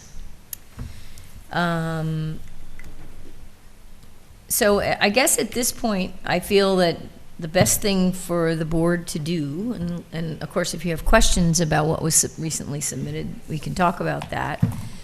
But I would suggest that the board consider authorizing me to take the revised preliminary FEIS that was recently submitted and revise it to create a preliminary FEIS that I think that the board should consider that would more broadly cover certain aspects of things. And I would prepare that, get it back to the board, and then theoretically at the next meeting we'll start discussing that. So that is the general gist of things. Did I miss anything, Jonathan? No, I mean, I think that's the basic point. I was going to ask Dominic if you wanted to comment on Liz's suggestion for the board to authorize CPL to, at this point, take over the FEIS document and prepare it basically by adding in a lot of the comments that CPL had made previously that weren't introduced into the FEIS document itself. And, you know, as well as other things, we'll need some input from board members in particular to make sure it's going to reflect what the board wants to see and, you know, where we believe we're going to be going with our decision. But Dominic, if you wanted to, just add a few words about the process. Few. Yes, just a few. Yes. Absolutely, this, as we've touched on before, the final environmental impact statement is the board's response to the comments and concerns that have been raised regarding the project. So while the applicant often, in almost all situations, prepares the initial draft of an FEIS, it ultimately has to be acceptable to the board because it has to reflect the board's position on matters rather than the applicant's. In this case, the applicant did prepare an initial draft. The board's consultants have provided comments which the applicant has deferred and not introduced to the draft, but yet the applicant is also consenting, as I understand it, that the board take over the drafting of the FEIS at this point, which is entirely appropriate and allowed under seeker, and would be a way to move forward where the final document reflects the position of the board on the project rather than that espoused by the applicant. So any comments or questions from board members before we get a little bit more discussion on this? Not on that. Okay.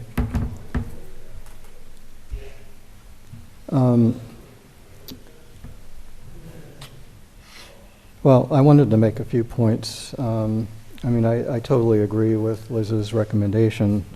I think it's basically time for the board to take basically control of the process of completing the FEIS. I think that what we currently have before us, the revised version of the FEIS, certainly reflects the applicant's point of view about the proposed project and its impacts. The planning board really will need to make sure that a revised FEIS accurately reflects the board's point of view. And ultimately, there might be differences between what the board's view is and what the applicant's position has been. So, but it's also up to each board member, I think, to weigh in and really have some input directly into how this FEIS is going to work out. So I think we're going to need to have some discussion from the board on this. But I'll start off with a few things just to get the ball rolling. So as we've discussed many times during the project review, the proposed self-storage use is subject to the provisions of Section 150-19B, which actually is like a really key and important part of this whole process. So I'm just going to take the time to read directly from 150-19B just to refresh everyone's memory. So this will take a few minutes, but so that's okay. It's worth it. We got time. When a use is not specifically permitted in this zoning ordinance as either a use permitted by right or by special use permit, it shall be understood that the use may be allowed by special use permit of the planning board if it's determined by the board with input from the building inspector that the use is substantially similar to other uses listed in the district and is consistent with the stated purposes of the district. So we'll get to this part in a minute, but we do have the advisory opinion from the building inspector, zoning administrator, which I think that's actually incorporated into the final EIS, and I think the board needs to directly address that opinion because there's some faulty wording and some incorrect statements in it, I believe. So Part B1 has wording to the effect that the section establishes the board's special use permit authority to compare a proposed use and measure it against those listed in the applicable zoning district for determining substantial similarity. In determining substantial similarity, the board shall make all of the following findings prior to approval. And there's a list of 4 items, A, B, C, and D. It's all of those findings have to be made not just one, not just two, not just three, but all four of them. So A is the proposed uses shall meet the intent of and be consistent with the goals, objectives, and policies of the comprehensive plan. B, the proposed use shall meet the stated purpose and legislative intent of the district in which the use is proposed to be located per the legislative intent of given district regulations or those given in section 150.13. C, the proposed use shall not adversely impact the public health, safety, and general welfare of the residents. And D, the proposed use shall share characteristics in common with and not be of greater intensity, density, or generate more environmental impact, including but not limited to having no greater adverse effects upon traffic, noise, air quality, parking, or any other reasonably relevant attribute than those uses listed in the zoning district in which it is to be located. So that's 150.19, and we've seen it and heard it and read it many times. So, but it's kind of key to what, to how the findings, which will stem from the final environmental impact statement, will work out. And then there is the district intent, which is in section 150.13, and the RB district is under Part A, number 8. RB restricted business intended to include residential uses in a non-residential zone with limited business, institutional, and recreational uses which are appropriate adjacent to residential areas. So it turns out that Liz, in her previous CPL memos and documents, has spent quite a bit of time and wording about all of that stuff and focusing on the use issue equally, if not more so, importantly, to a lot of the other specific environmental impact areas. But the use impact and the use determination under 150.19b is really going to be key to the planning board's ultimate decision. So anyway, I just wanted to reiterate all that and make sure that the planning board understands where we're going to be going with this. And in particular, I did want to address straight on, at least in a very brief way tonight, the building inspector, zoning administrator's opinion, because it's just that. It's an advisory opinion, and that's what's called for in 150.19b. But I believe the zoning administrator's opinion regarding the proposed self-storage use and whether it meets the substantial similarity test criteria in 150.19b, I believe that that opinion is faulty with incorrect statements, and the board will need to clearly respond to that in a revised FEIS. So again, I'll go through these point by point because that's, again, an important one to me. So looking at that advisory opinion that Joel Petras sent us, incorrect statement number 1, restricted business has several permitted principal uses which would all cause much more impact in the location than the proposed self-storage facility. Well, that's not really the point, and beyond that, it's not correct. That's an incorrect statement. Permitted principal uses allowed in the RB district, including any use permitted in the R15 district, include one-family detached dwellings with one dwelling on each lot, small residential subdivisions subject to subdivision approval with 2, 3, 4, 5, or more lots with one dwelling on each lot. Other examples, a small tourist home or boarding house, a farm use, farm produce stand, nursery, or greenhouse. Any of those may cause less impact on the location than the proposed self-storage facility. And there are other uses listed in RB as well. Incorrect statement number 2 by Mr. Petras. The amount of traffic in and out of the self-storage area would have the least impact of all the uses allowed which in turn would lessen the adverse impact to the health, safety, and welfare of the residents. That's incorrect as well. Most or all of the uses I mentioned, one-family dwellings, small residential subdivision, small tourist home, boarding house, farm produce stand, nursery or greenhouse, all allowed in the RB district, would likely have less traffic impact than the proposed self-storage facility. In turn, these other permitted uses would likely have less adverse impact to the health, safety, and welfare of the residents. Incorrect statement number 3, which Joel says, all of the above make the use consistent with the stated purpose of the district.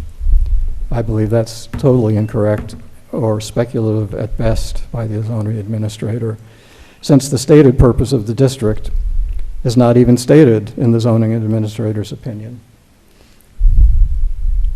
Well, as I read before, the stated purpose of the RB district intended to include residential uses in a non-residential zone with limited business, institutional, and recreational uses which are appropriate adjacent to residential areas. If a self-storage facility was intended by the legislative board of the town to be considered a limited business use compatible with adjacent residential areas, self-storage facilities could have been listed by the legislative board as a permitted use in the RB district, as it was listed as permitted in the PSC, GB, and PI districts, but it was not so listed. So anyway, those are my thoughts. And again, that section 150-19B is going to be key to where we go with this.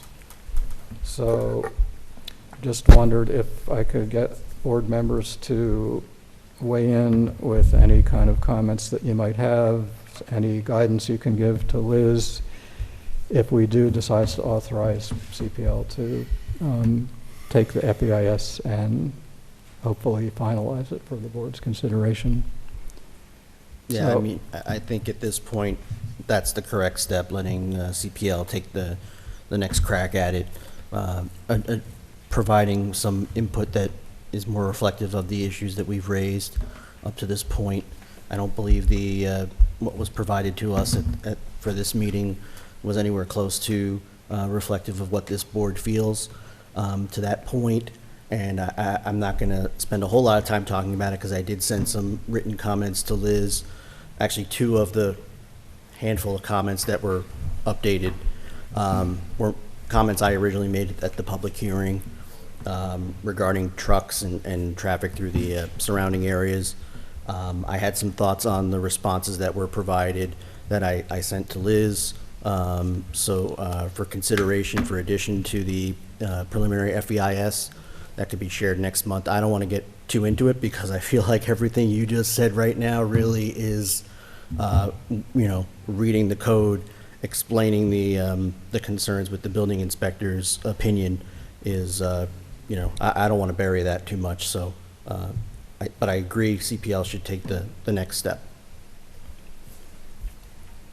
And I'll just expand on what I said before, is that Liz in CPL's previous documents and memos has covered a lot of what I just talked about extensively and in a lot of detail, more so than I did.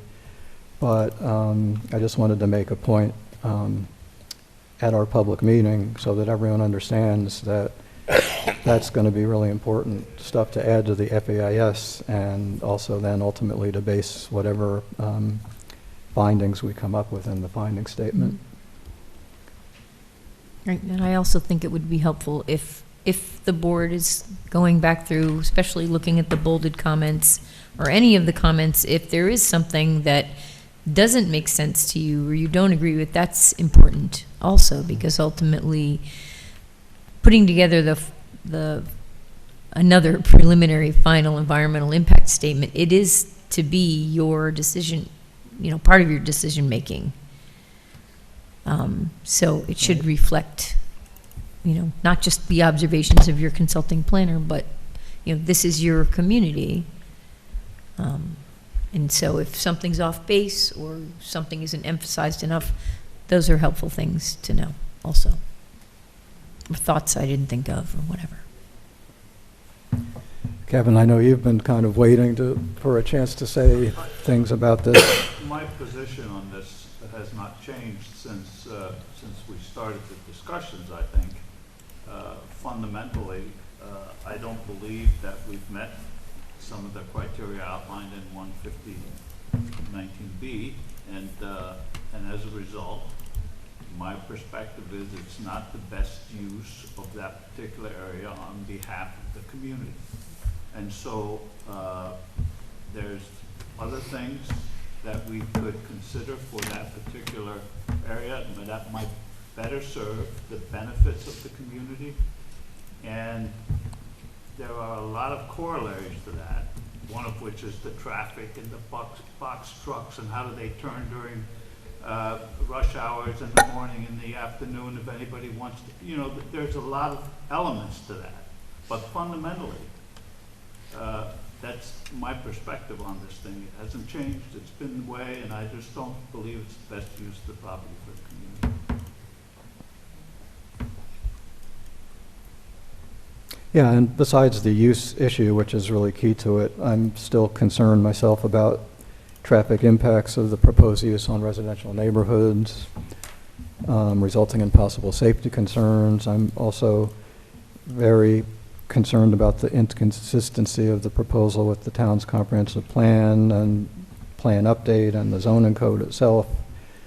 Things like the gateway entrance to the town that Liz has talked about quite a bit, impact on the character of the community, not to mention the likely need for a variance for minimum lot size. So it's use issues, it's traffic, it's comprehensive plan consistency, but a lot of those things are directly embedded in Section 190, 19B, which we have to look to for making our ultimate findings and determination. And I So- mean, you all know my email address too, so. Yeah, so once we authorize Liz to do this, if anybody does have comments you want to send her, I think she'd be glad to hear from you. And I don't want to, if anybody else is going to comment, I'll wait, but I had a question for Dominic. Why don't you go ahead? Okay. So there have been a few comments back in the final environmental impact statement indicating that certain things were not seeker related or seeker impacts, or et cetera. And there are, because this is a land use question and neighborhood and community character, those are sort of softer issues, but I think very, very important here. So can you give any kind of advice about, is there something that's in there that isn't defined enough? I mean, is community, like I've tried to define community character based on what I know of the community and comprehensive plan. And Yeah. Well, I mean, this ties in, you know, with what the chairman just went through, you know, which is ultimately the board is going to have to make a determination as to whether or not to grant or deny a special permit, and so you're building a record towards that, so that there is a relationship, and there also has to be responses to these comments that were raised throughout the process. So I do think it's an appropriate vehicle in the FEIS to be laying the groundwork for you know, a decision for the board to make ultimately at that point.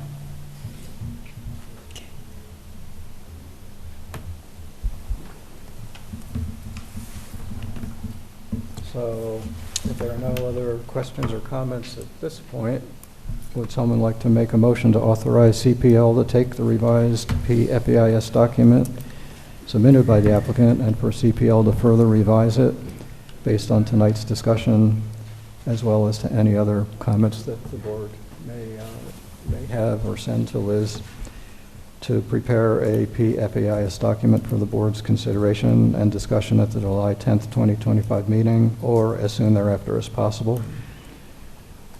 So moved. Second. Anthony moves it. Was that Bob? Yeah. Seconding it. Any further discussion? All in favor, please say aye. Aye. Any opposed? Any abstentions? Okay, that is done, 7-0. So I'm sure Liz and I will be in direct communication on this, and yeah, so any questions that might come up, just let me know, and then we can see what other comments we might receive from the board members. Okay, and maybe if I don't hear, in a week, I might send an annoying little email to see if anybody has any thoughts or comments, because I know you all have busy lives and stuff like that, so. Sounds good. Anything else you would like to add? Sure, I just wanted to talk about timing quick. Overall, the POS deck was adopted in August of 2023, so we're coming up on 2 full years in the EIS process alone. But the project's been going on, I believe, since December of 2021 when we had our first pre-application meeting. The FEIS has been in front of you. We submitted it on March 26th. It sounds like some comments have already been shared with Liz, and you've already begun your review of it. So, I mean, we were hoping to have the FEIS adopted at the July meeting potentially. If you're already sending comments in, I'm not, see why there might not be a chance that there is a document ready for the board to act on, but just overall, we want to make sure that we're still working efficiently towards wrapping this up, and we want to get it done, and I'm sure the board is as well. I guess a timeline that I had in mind was to try to get a preliminary FEIS back to the board, say in 2.5 weeks, that might provide enough time so at the next meeting we can go through it, see if there are any other changes. And then take the comments from that, make those changes, get it back to the board, and then come back at a subsequent meeting For adoption. for adoption of the FEIS, right? Yeah. Or And I call it acceptance. Acceptance. But whatever it is, yeah. So I guess in July, we'd be talking about it. Adoption.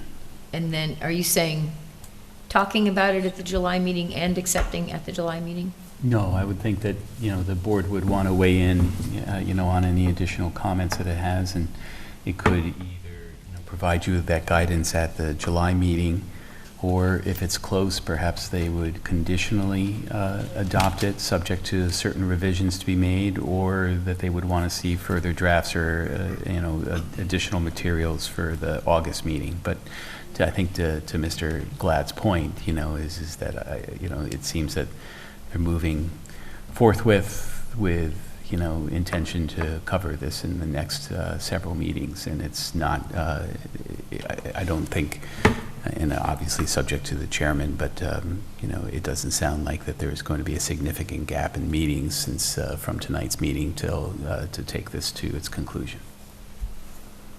And then once the board accepts or adopts the FEIS, I know there is a time frame within which the board has to adopt our finding statement. 30 days. 30 days.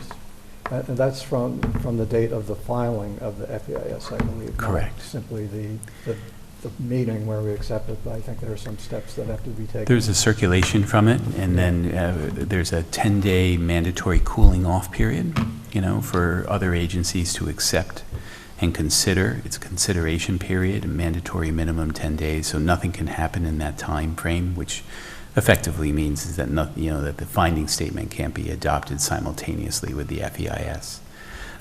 But nonetheless, there is a requirement under seeker that the finding statement be adopted within 30 days. So it's basically one meeting after another.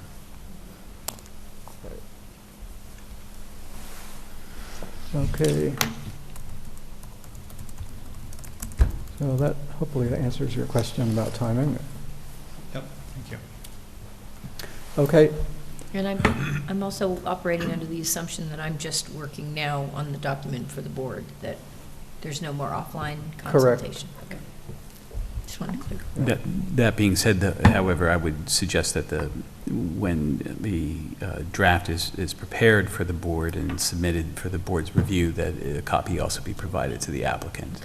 Yeah, absolutely. Yep, And absolutely. at the right point, there probably will need to be some communication with the applicant team on getting some of the other parts of the FEIS that haven't been in this revised version. That's like the transcript, There were a lot of parts in the other comments, the maps, all that really, I think, should ultimately go back into the document. Yes. But, so, whatever you or we need to do to make sure that happens, but Right. Yeah, that gets into a logistical issue, and so Yeah. it may be at a point where, the board finalizes and adopts the final text of the FEIS, that document is then provided to the applicant for distribution and circulation, or, so they could fold it into everything else that's supposed to be there as well, unless, CPL wants to take on that responsibility. Either one would be an option, but. Yeah, that works for us, and I think we did provide the reference documents with the March 26th submission. I just don't think we did it the second time around. Yeah, I just think- to reduce paper. I think all the chunks were there Yeah. in Okay. e-format, Yes. but we can good, make sure. okay. All right, thanks. All right, thank you. Thank you.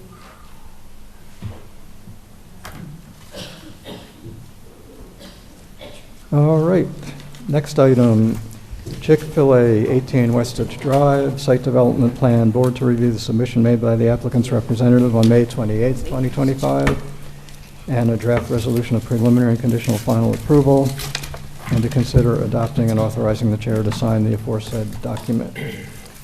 Well, welcome. We're getting there. So, I cannot. I know that you did actually submit some BJ, new or she's additional material, nice. so why don't you just tell us briefly what that was? Sure. Good evening, Tim Freitag with Bowler Engineering, here on behalf of the applicant. The applicant couldn't make it this evening, but I'm here representing them.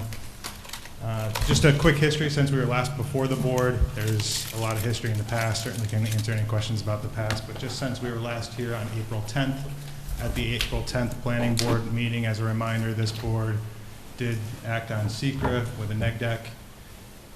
Since then, we were back to the ZBA for our area variances related to our drive-through and signage. We have secured those at the May 20th meeting. Following that May 20th meeting, that put us in a position to resubmit to this board for final site plan approval.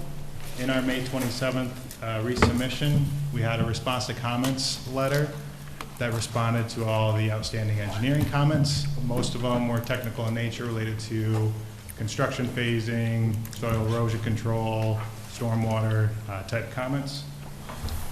We provided a traffic monitoring scope for post-opening.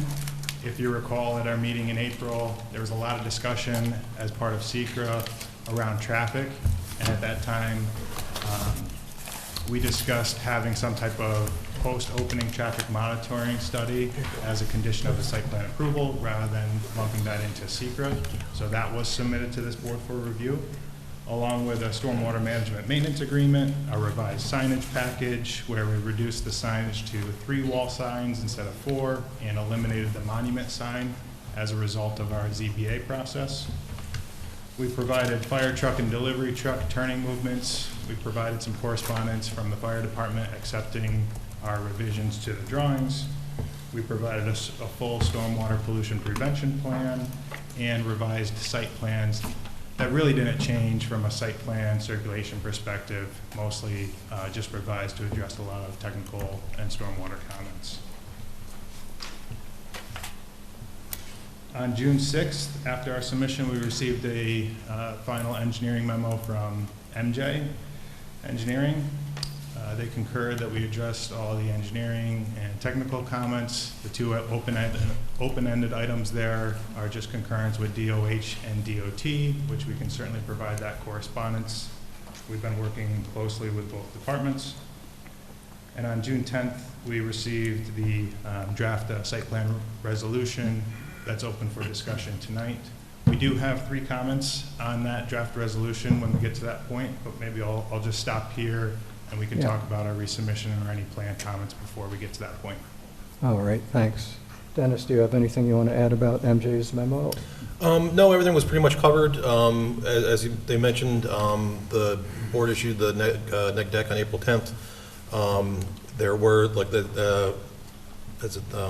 had mentioned, that the DOH and the New York State DOT are the only 2 outstanding comments that we had. Other than that, everything else has been addressed.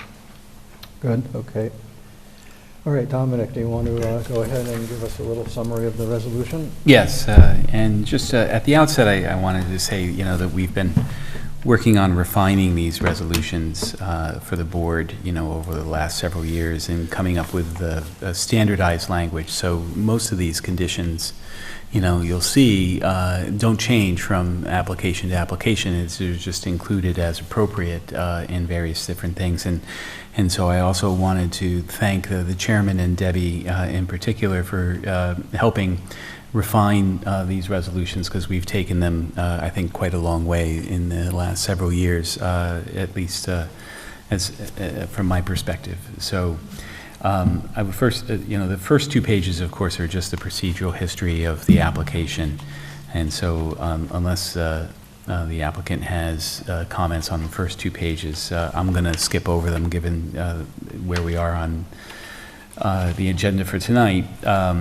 And the board should have, by the way, you should have in front of you, it's draft number 6. It's dated June 10th. That was circulated that day by Debbie. And so thank you for that. Standard comments here are, they have to address the outstanding engineering comments. The memo from Dennis is dated June 6th. Number 2, they have to get outside agency approvals, including for any improvements to the Route 9 and Merritt Boulevard, which would be from the Department of Transportation. There is a performance bond that's required. That's done in consultation with the town board. There is a maintenance bond. The amount that's been proposed by the town's engineer is $78,000 for the maintenance bond. There is an inspection fee of $165,992. That was our first comment. Do you want to run through them all and then we can go to comments, or I could? No, I think probably should stop and Sure, go ahead. Yeah. Okay. So in relation to that section of the town code, we found it to be section 150.97.e, not D, as noted in there, for one quick correction. Oh. And that section of the code mentions that this inspection fee is at the discretion of the town engineer, but not to exceed 7% of the construction cost. The calculation that was provided here of that $165,000 number for inspection fees was based on the maximum 7%. That seems really high for inspection fees on a 6-month, 1-acre project. We were wondering if, rather than using the calculation, if we could get a site-specific estimate and to cover those fees. And for the resolution, we could either remove the number altogether and just defer to the town engineer's estimate, and or add a more realistic number there. By no means is the applicant trying to get away from the inspections fees. They are certainly agreeable to cover any and all inspection fees as part of the project. Just that number just seems not appropriate for this size project. Yeah, and we had discussions with the applicant. I think that you had proposed a fee of $40,000 for inspections. We reviewed that, and we feel comfortable with that number, that should cover all the costs. That would be for all the site improvements that have to do with stormwater, with utilities, grading, landscaping. So that would be sufficient to cover that fee. How frequent would those inspections be?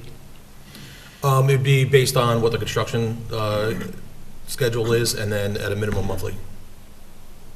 But just based on, the size of the project and the timeline, that seems appropriate, that $40,000. And for the record, if it exceeds that, the applicant will, put up a larger amount to cover the escrow. We were just trying to rebalance that with the size of this project. Yeah, I don't think that is necessarily the best approach. I'm just Only wondering, because maybe, it's not an escrow, it's an actual fee. yeah, maybe we can round up that revised inspection fee to 50,000 just to have a little bit of slippage. That sound like a possibility? That's acceptable. Is that acceptable to the applicant? Yeah, that would be fine. All right, does the board okay with that, 50,000?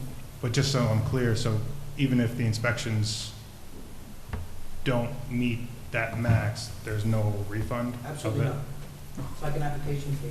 Interesting, okay.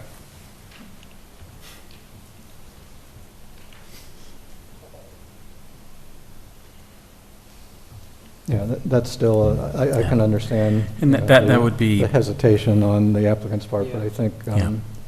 we need to make sure that the town doesn't run out of funds for some reason, complications or whatever it might be. Yeah, sure, understood. We just read the last sentence of the code. Such fee shall be used to cover the costs incurred by the town in conducting inspections of such development as it progresses and upon completion. So I assumed it was just a withdrawal on an as-needed basis, but. No, Yeah. not since I've been here for 27 years.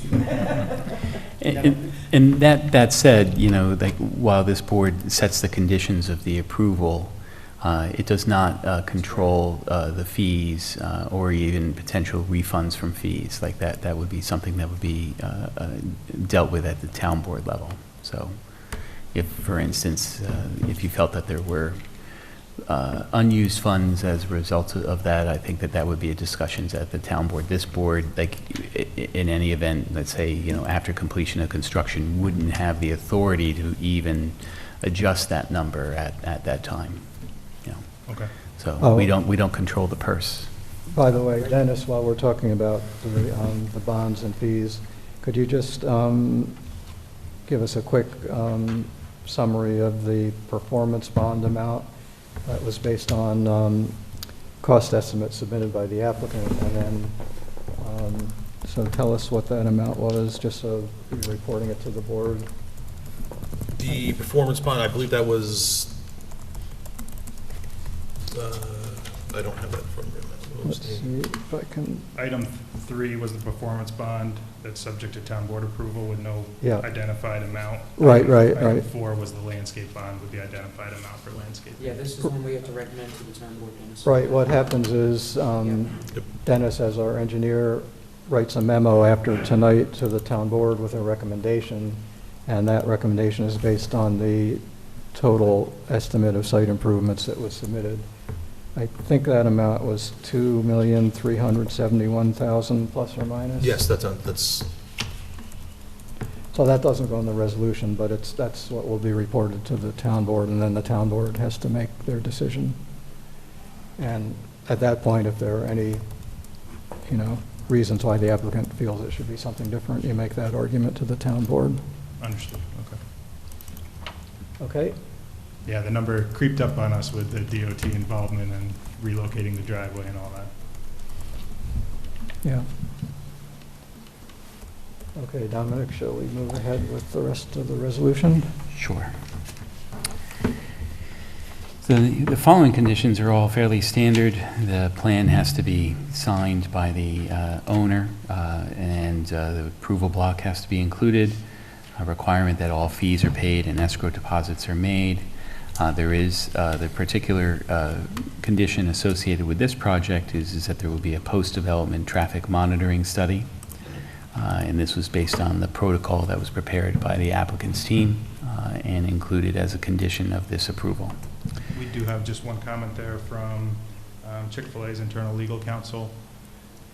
At the end of the last sentence, they feel that last sentence is just a little open-ended, and they suggest adding, if the project is inconsistent with the traffic impact assessment. Whereas as it reads, it's an open-ended right to modify this approval regardless of the results of the findings.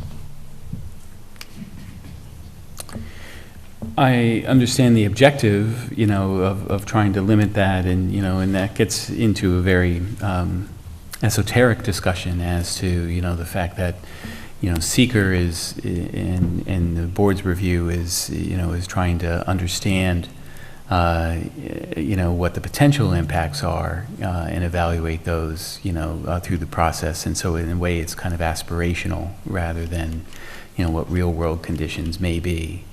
And so the way I wrote this in particular to provide the board, the point of doing a post-development traffic monitoring study is so it's not just informational purposes only. It's meant to, provide information to the board as to whether or not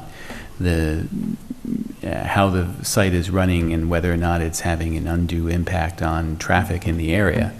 And, if it's just informational, it could be bad information, right? It could be, information that says, well, it's actually having a negative impact at that time. And so as a result, I did purposely write it fairly open-ended with my recommendation to the board, because the board may want to amend its approval at that time to require additional measures, or look to the applicant to suggest additional measures to offset those traffic impacts.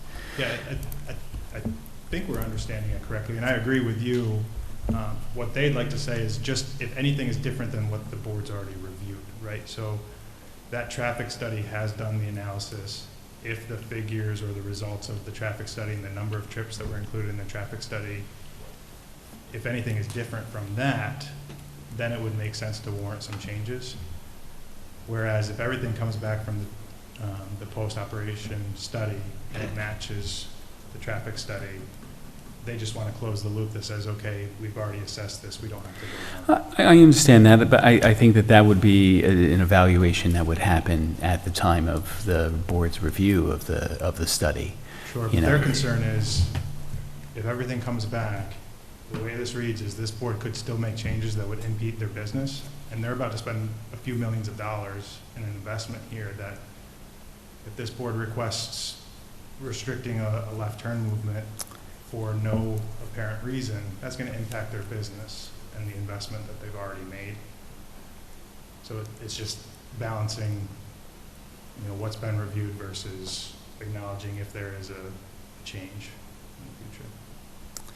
So if we added, say, if the sentence read, as a result of the review of the post-development traffic monitoring study and a finding by the planning board that the traffic impacts exceed what was evaluated as part of the application and which led to the seeker neg deck, the planning board reserves the right to modify.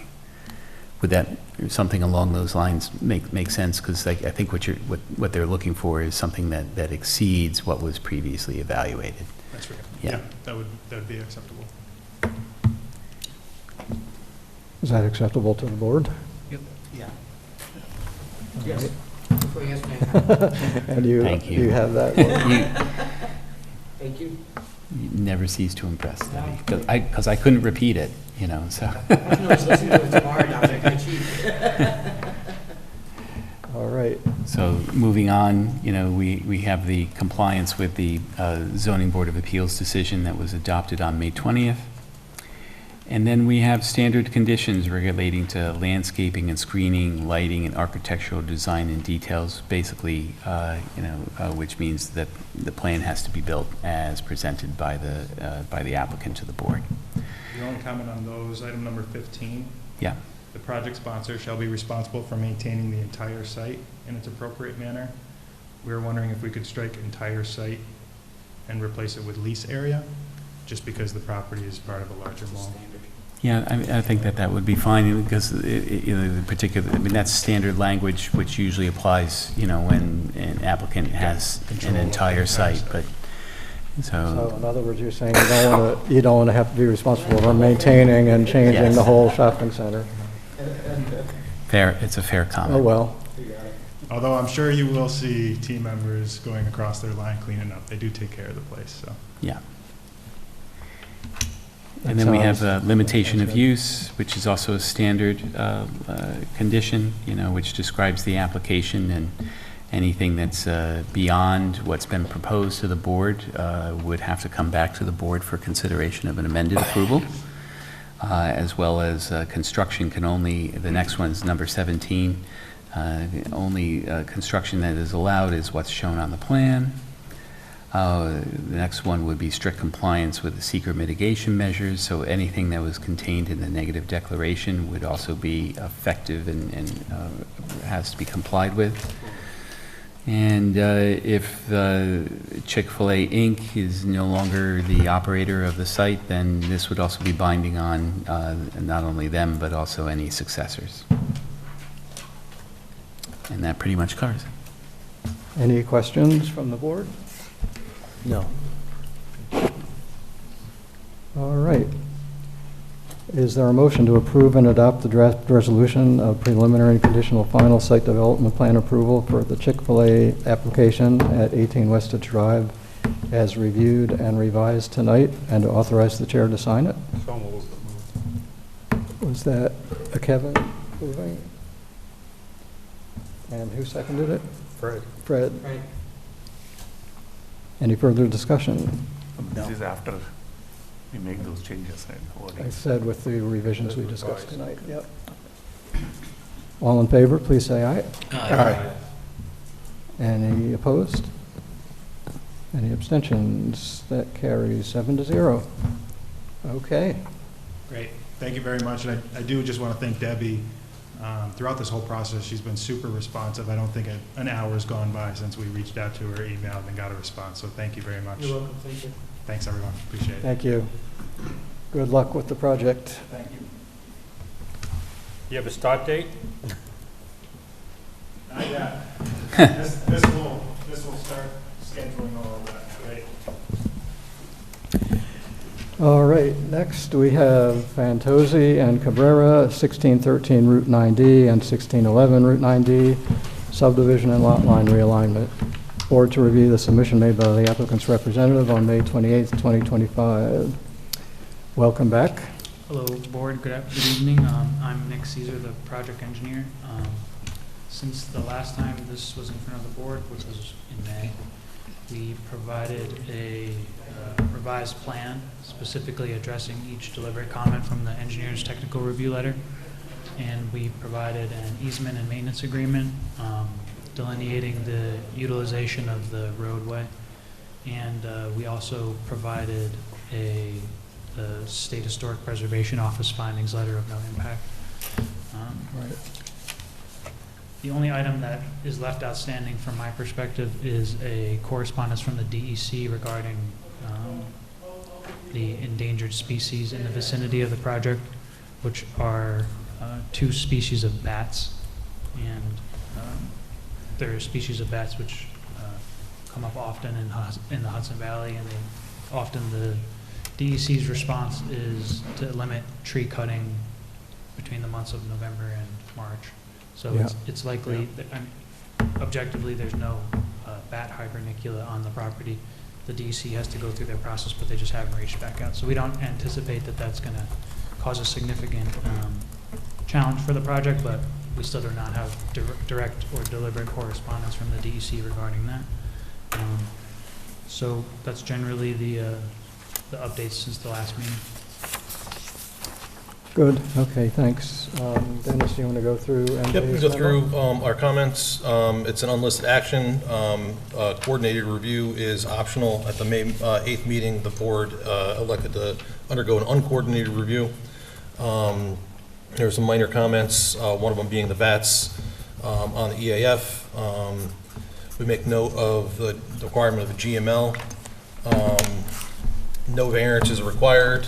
We make note that they have to get the Board of Health approval for the proposed well and septic.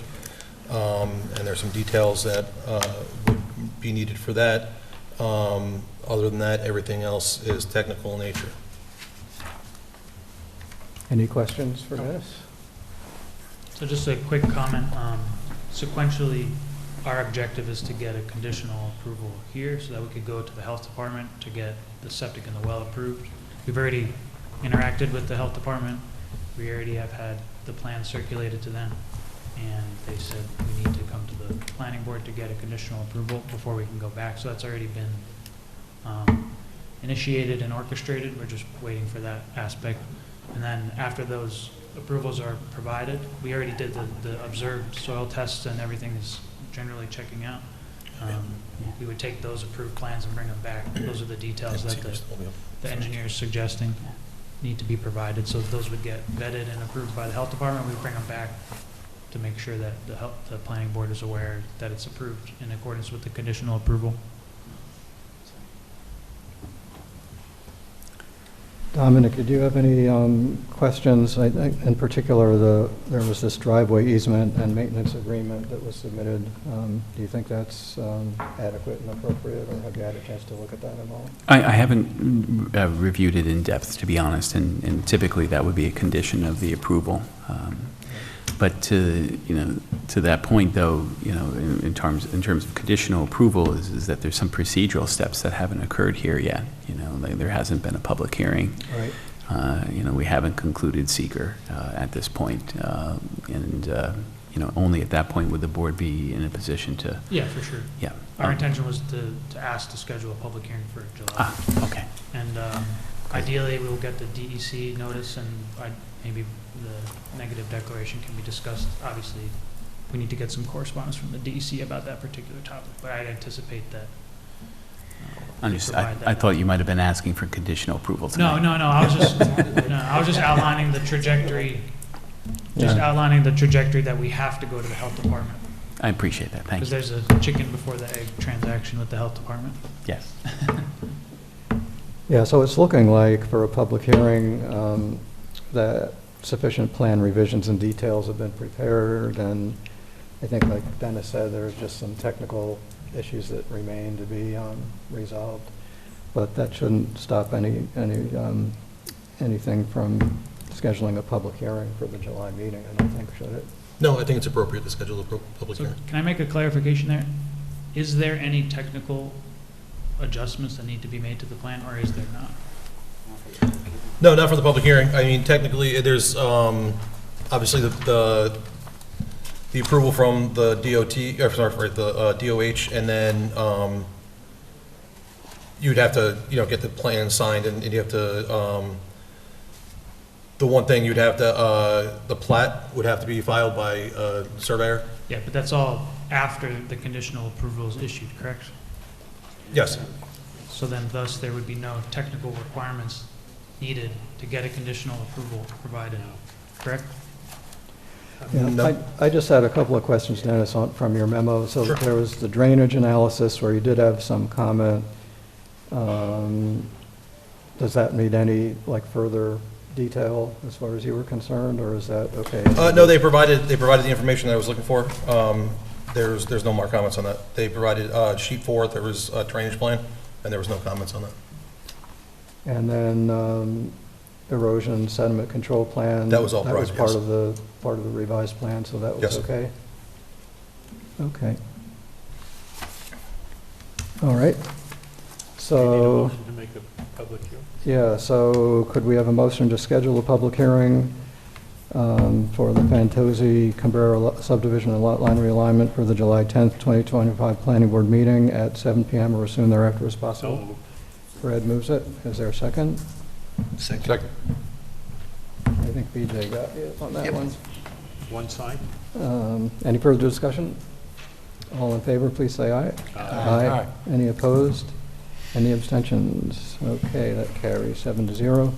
And then, yeah, one sign probably is all we need at the location of the driveway. Driveway location on 9D.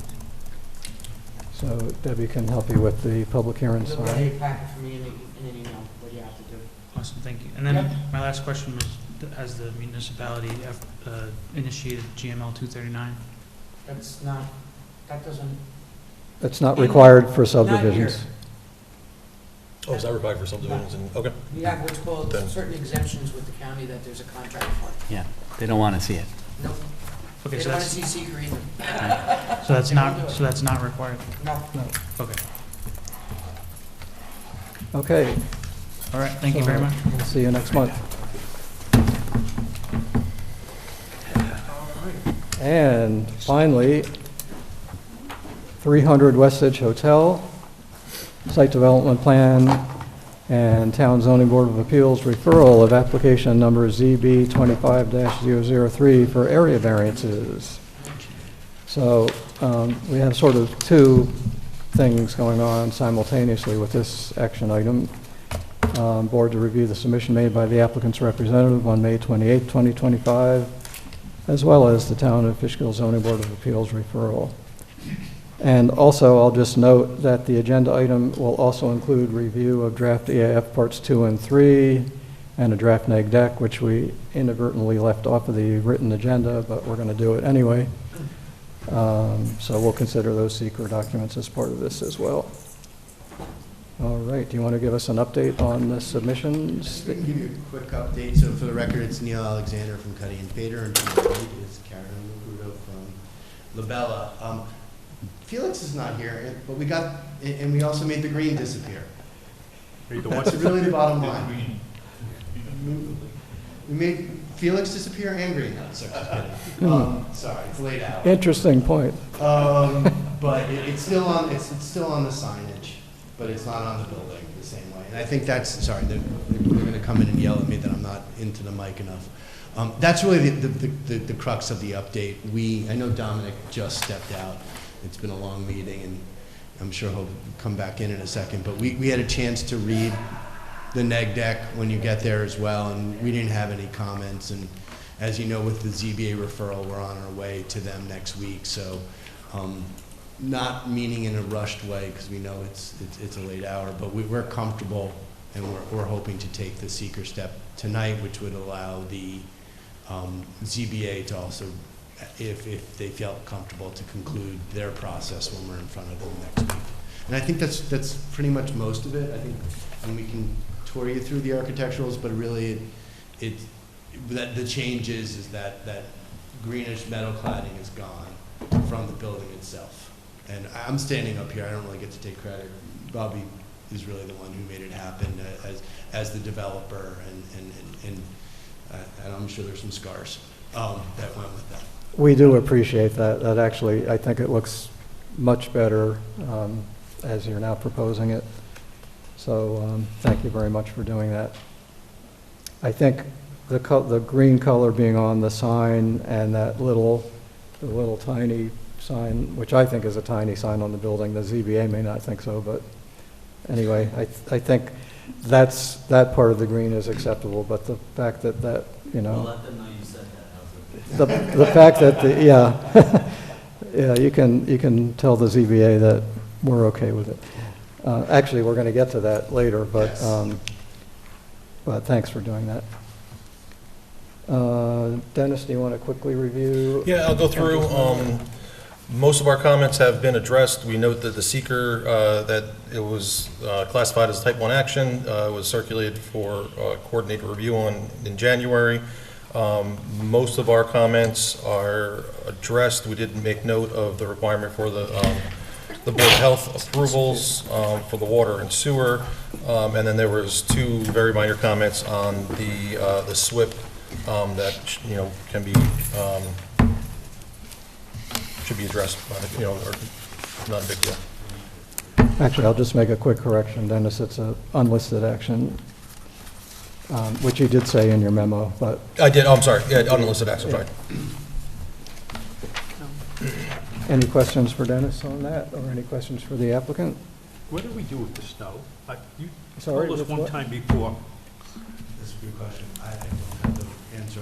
I think forgot what you there's told a us. storage area.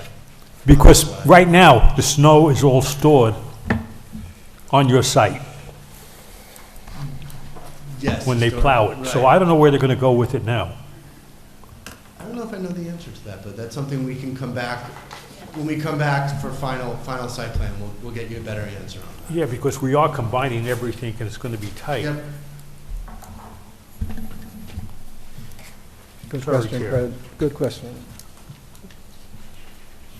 All right. Well, then let's ask Dennis to go through the draft EAF parts 2 and 3, as well as the draft neg deck. Sure. We have prepared the type 2 or part 2 EAF on here. We go through impact on land. We had checked yes. All of the impacts are checked no, except for the last one, which is other. We have provided, put a response in there that there'll be a reduction in the parking area, increase in the building coverage. There's going to be minor grade changes on the site, so there is going to be modifications to the actual site itself, but it's going to be mitigated by sediment erosion control plan. Therefore, it's a minor impact. Impact on geological features is no. Impact on water surface, we had checked yes. Again, they're all no, except for the other impacts. Again, there would be increase in the sewer, which ultimately discharges to a water body. However, it's going to be minor, so again, that's checked small impacts. Impact on groundwater, again, we checked that yes. Everything would be no, except for the other impacts. We had put, there's going to be a reduction in the parking area, increase in building coverage, there'll be minor grade changes. It would change the water runoff and potentially introduce or reduce the amount of groundwater being recharged. But again, that's a minor impact and would be mitigated by the stormwater pollution prevention plan. Impact on flooding, again, we had checked yes on this. There would be a potential for a risk of flooding during construction. Again, this has been mitigated by a sediment erosion control plan, therefore we had marked that as a small impact. Impact on air, we had checked no. Impact on plants or animals, we have no. Impact on agricultural resources, no. Aesthetic resources, we have yes. We're taking area that's, basically a parking lot now and creating a hotel. However, it is consistent with the zoning and with the character of the neighborhood, so that would be a small impact. Historical and archaeological resources, it is within area that would be noted as archaeological or historical. However, they have a letter from SHPO saying that all the proposed actions would not have any impacts on the site. Therefore, we just mark that as a small impact. Impact on open space and recreation, we have no. Impact to critical environmental areas, yes. Again, under other impacts we have, it's noted that it's designated as aquifer protection area, but the site has been already developed, and therefore we have it as a small impact. Transportation, yes, there would be a reduction in parking spaces, however, it's limited to the sites, therefore it would be a small impact. Energy, it's going to be a bigger demand for energy, however, it's not a large impact, or a large demand, so it'll be a small impact. Noise and light, there will be some additional lighting required, however, really it's consistent with the surrounding area, so it would be a small impact. And impact on human health, we have checked no. Consistency with community character, we have no, that there would be no impact on that. Community plan, no, and then community character is no. Any questions on the part two? Nope, I don't have any. Good, all right. The part three, I don't know if there's anything you want to go over on this. We just put some additional reasons supporting the termination that we had outlined in the part two of the EAF. The only thing on that is at the top, that there was no date shown, so it should be June 11th, 2025. But that, we can just add that. I usually put the date of the meeting. Yeah. So Okay. That's fine. Any questions on that? No. And then again, we have prepared a draft neg deck, sorry. Neg deck for the. Yeah. Shall we do a pause deck on this? So it would be an unlisted action. It's not a conditional neg deck. We go through the description, the location. Again, we just go through, we outline what was provided, and the mitigation. There was a SWIP prepared. It's consistent with the surrounding areas. There'll be an increase in the intensity of the land use. However, the traffic parking demands would not impair the character of the existing community because of the existing character of the developed business park. So it's consistent with the land use and zoning regulations.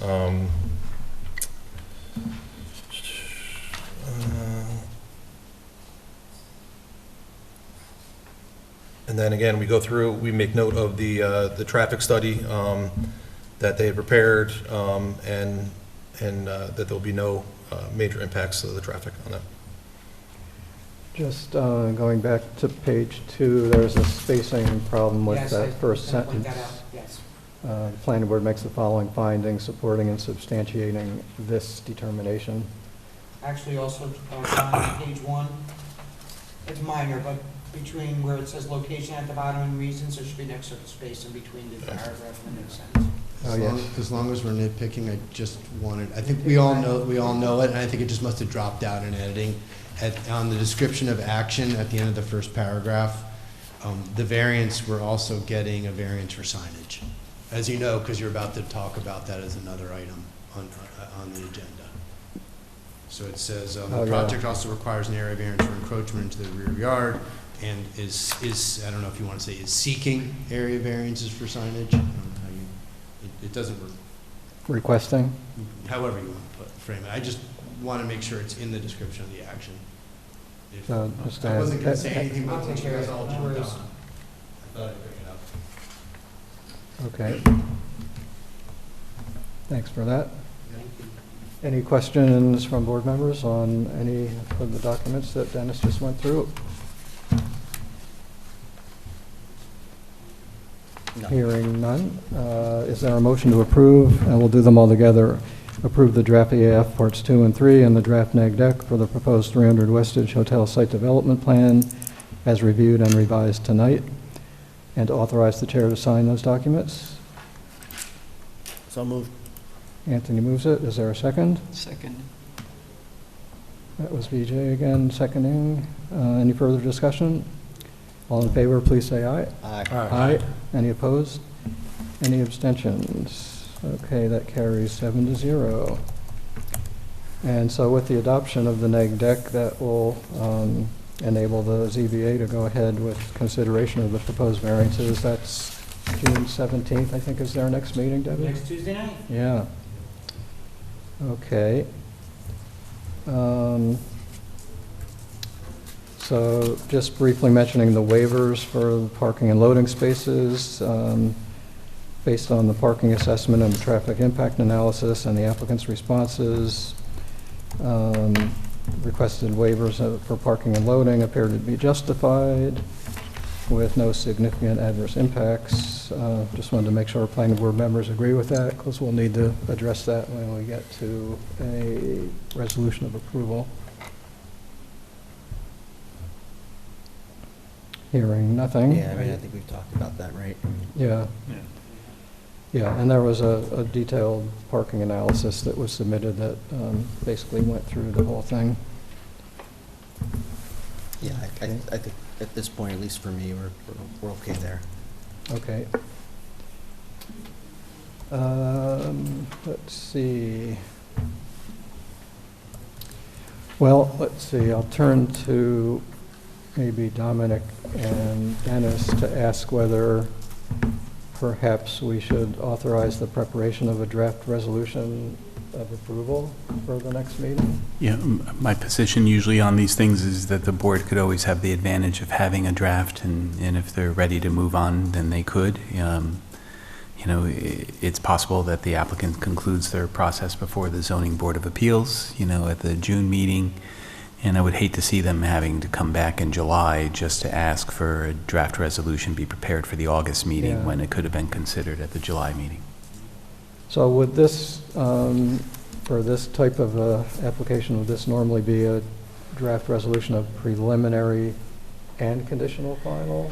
It's hard to think of changes that would happen to the project if they get their variances as a result. I mean, preliminary might be more appropriate for something that's possibly going to change as a result of some outside agency input, but I can't imagine that be the case here. And if there are changes after the resolution's adopted, then the applicant could always come back to the board and explain those changes, but it's hard to think of what they would be in this situation. So the long-winded answer is, I'm sorry, is a yes. It would be preliminary and conditional final. Does that sound okay with the board? It's for the variances. I mean, we're going to talk about that in a second, but I can't speak for the ZBA, but I don't see why they wouldn't approve the area variance, the rear yard setback variance. The signs, I think you're going to get some pushback from the ZBA probably, so it's probably something that may take some discussion and working out of details. But we can always include a condition in this draft resolution subject to obtaining the necessary variances, and then if they are obtained, we can just scratch that out of the resolution. I'm not interfering with that. Just so you know, factually, we had a good meeting because our variances were less than the other two applicants. So sometimes, what did Gary Vanderhook used to say? If you want to sell a $20 bottle of wine, put it between a 10 and a 50, and you'll sell the 20 all day long. Maybe we landed on the right agenda and things will be different, but I will let you know that it was a good meeting, and our variances were understood as to scale as opposed to the numbers. I think mathematically is different than obviously when you start looking at the building. So you are aware that we did receive a copy of the 239 GML referral from the county, which is a denial again. We'll talk about that too in a few seconds. But sure. So there might be some discussion there, but okay. So would someone like to make a motion authorizing the planning board attorney to prepare a draft resolution of preliminary and conditional final site development plan approval for the proposed 300 Westridge Hotel for consideration at the July 10th, 2025 meeting? So moved. Bob moves it. Is there a second? Second. Anthony seconds it. Any further discussion? All in favor, please say aye. Aye. Any opposed? Any abstentions? So that passes. Okay, so the Zoning Board of Appeals referral on the area variances. So since the applicant is here, do you want to give us a brief synopsis again of what those variances are? I know that there's the... I gotta actually remember the math, but essentially what it comes down to is it's so the I don't know which one you need up there now. I'd be happy. I think I can do it without, actually. Okay. I think everyone's, the rear yard I think is pretty easy because the berm as you drive in on the front side, and basically this, by being in the rear yard, we don't go into the berm where the utilities are, right by the entrance to the office building. So I think we talked about that one going all the way back to our very first presentation. I think you all are pretty set on that if I'm looking at heads correctly. That we did not ask for a number of signs variance, so we really wound up just asking for sign area, and both the freestanding sign. Maybe we actually should pull it up for the wall sign and for the monument sign. But I'm thinking now maybe we should pull up. I don't know which one it is. Yeah, that's what I'm trying to remember which one it is. So the monument sign is the location is a little bit, because we have fewer signs, we didn't put one over the front door. The monument sign being a little bit bigger to get that location, to get you to come around the corner to the hotel. I know you see the building, but it serves sort of a wayfinding routing at that point too, because it's really sort of akimbo to the berm, right? So it's a little bit bigger there, because we didn't then, when you come to what would be the west facade of the building, because we didn't put a sign there. Monument sign is number 3. I'll put that on. It's right here. See, that's what I was saying. So when you're coming in, Thank you. Go ahead.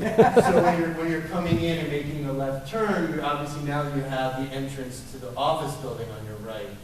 And so it does kind of help you loop around to make the left turn. I know you see the building itself, but it just, and then we don't have this facade. Oops, thank you. We don't have a sign. Right, so we don't have a door sign. So that really is sort of doing double duty, so that's a little bigger. And then obviously we have a facade sign here, right, and we're doing one on the back. Who's going to be able to see the one in the back? Probably nobody. I mean, Seasonally, 84 will see it, but we're not getting a variance for our number of signs. I mean, I think, I'm going to come back over here. Sorry. I mean, I think we've, at the risk of cross-contaminating, we got a similar letter and we had similar conversations when we did the self-storage. Yeah. Right, and I'm sure you had similar conversations with Spring Hill. And look, there's an interstate there. And seasonally, that is beneficial to a business. But will it be big enough to be seen from the interstate? Will the sign be big enough to be visible I from there? think, oops, we finally got to that one. Can we switch to the other one? The one from 84. I think seasonally you will see it. who's going to be able to see it from Route 9? Are you going to be putting a sign out on Route 9? No. Because I think Westage is wonderful, and it's almost, at this point, especially with the current iteration of redevelopment, I'm going to dare say, and some of you will probably disagree with me, there is getting a little bit of walkability in there now. Yes. Right? There really is getting some Yeah. walkability and some, you don't necessarily have to use a car to get to the different uses in there. And there are several hotels in there, so I don't think putting it out on 9 is going to be as helpful. Not allowed to anything. We can't put anything. Oh, right, we don't have access to that too, right? I was just thinking Yeah. from a placemaking standpoint, that's a great point, Bobby. Speaking of walkability, we are glad that the site plan for the hotel incorporated sidewalks to connect to the existing sidewalk Yeah. system. So that will help. I think you can't ignore ever with Westage that there is 84 there, and that is an aspect of the driver of it, in addition to all the other placemaking aspects that do exist between, as you said, Chairman, with the sidewalks and then the mix of uses you have in there now serve regionally, but they also serve locally nicely too. And even the residents who live there now have amenities that they would walk to. So interestingly, the county's GML letter determined that the rear yard setback variance was a matter for local concern, but the sign variances are a denial, and so the county recommends that the board not grant the requested variances for the wall sign area or the monument sign area. My personal point of view is, I think the requested sign variances appear to be reasonable and basically not out of character with the surrounding business park uses. And in fact, I think it'll help to distinguish the hotel from some of the other, more office-like uses. But again, that's going to be something the ZBA will have to determine, and they have the GML from the county to help them with that. So I don't really know. I mean, what all we'll need to do is, if we want to give some kind of a suggestion or recommendation to the ZBA on the variances, my suggestion would just be to Leave it. basically say, the variances look okay, but it's up to the ZBA to decide, or we can just say nothing. We can take no action. Just take no action. The last time we did weigh in on the supporting the county's letter for the, what was that one for? Was that for the Chick-fil-A, or was Yes. that was Chick-fil-A? And the ZBA resolution of approval basically said, well, we respectfully disagree with the county, and the planning board's going along with the county's recommendation, so blah, blah, blah. So let them do what they want to do. No comment. No comment. It's not our purview anyway. I mean, why get involved? Yeah. Whatever we say, they'll probably go the other way anyway. So. No, that's subject to change. I mean, I would agree, this does not appear to be as egregious as the other application that we've recently looked at, but again, not our item to opine on, and I don't think we need to send anything to the ZBA. Okay, Let the video be the record. okay. All right, I think we're done then. Well, thanks for sticking around for this long meeting. Thank you. Thank you for having us. All right, we'll try to get you up a little earlier in the agenda for the next meeting, where it should be hopefully a little more straightforward. Thank you. We appreciate it. Did you say you put us last again? Is that, I think I did say that. And I think we'll make you sit in the room that's closed off from us, too. All right, anything else for the wisdom of the board? If not, we're already No, past our... happy Father's Day to those who are. Thank you, Thanks, sir. you too. I'm not, I'm a dog father. Yeah, well, that's what I mean. That counts, I guess, so. That's sometimes more weird than having other kids. There you go. Mr. Chair, I'd like to make a motion. Please. Adjourn. What motion? Oh, that's what you were talking about. Okay. Second. All in favor, please walk out. Use your feet to vote. Okay. That's me too.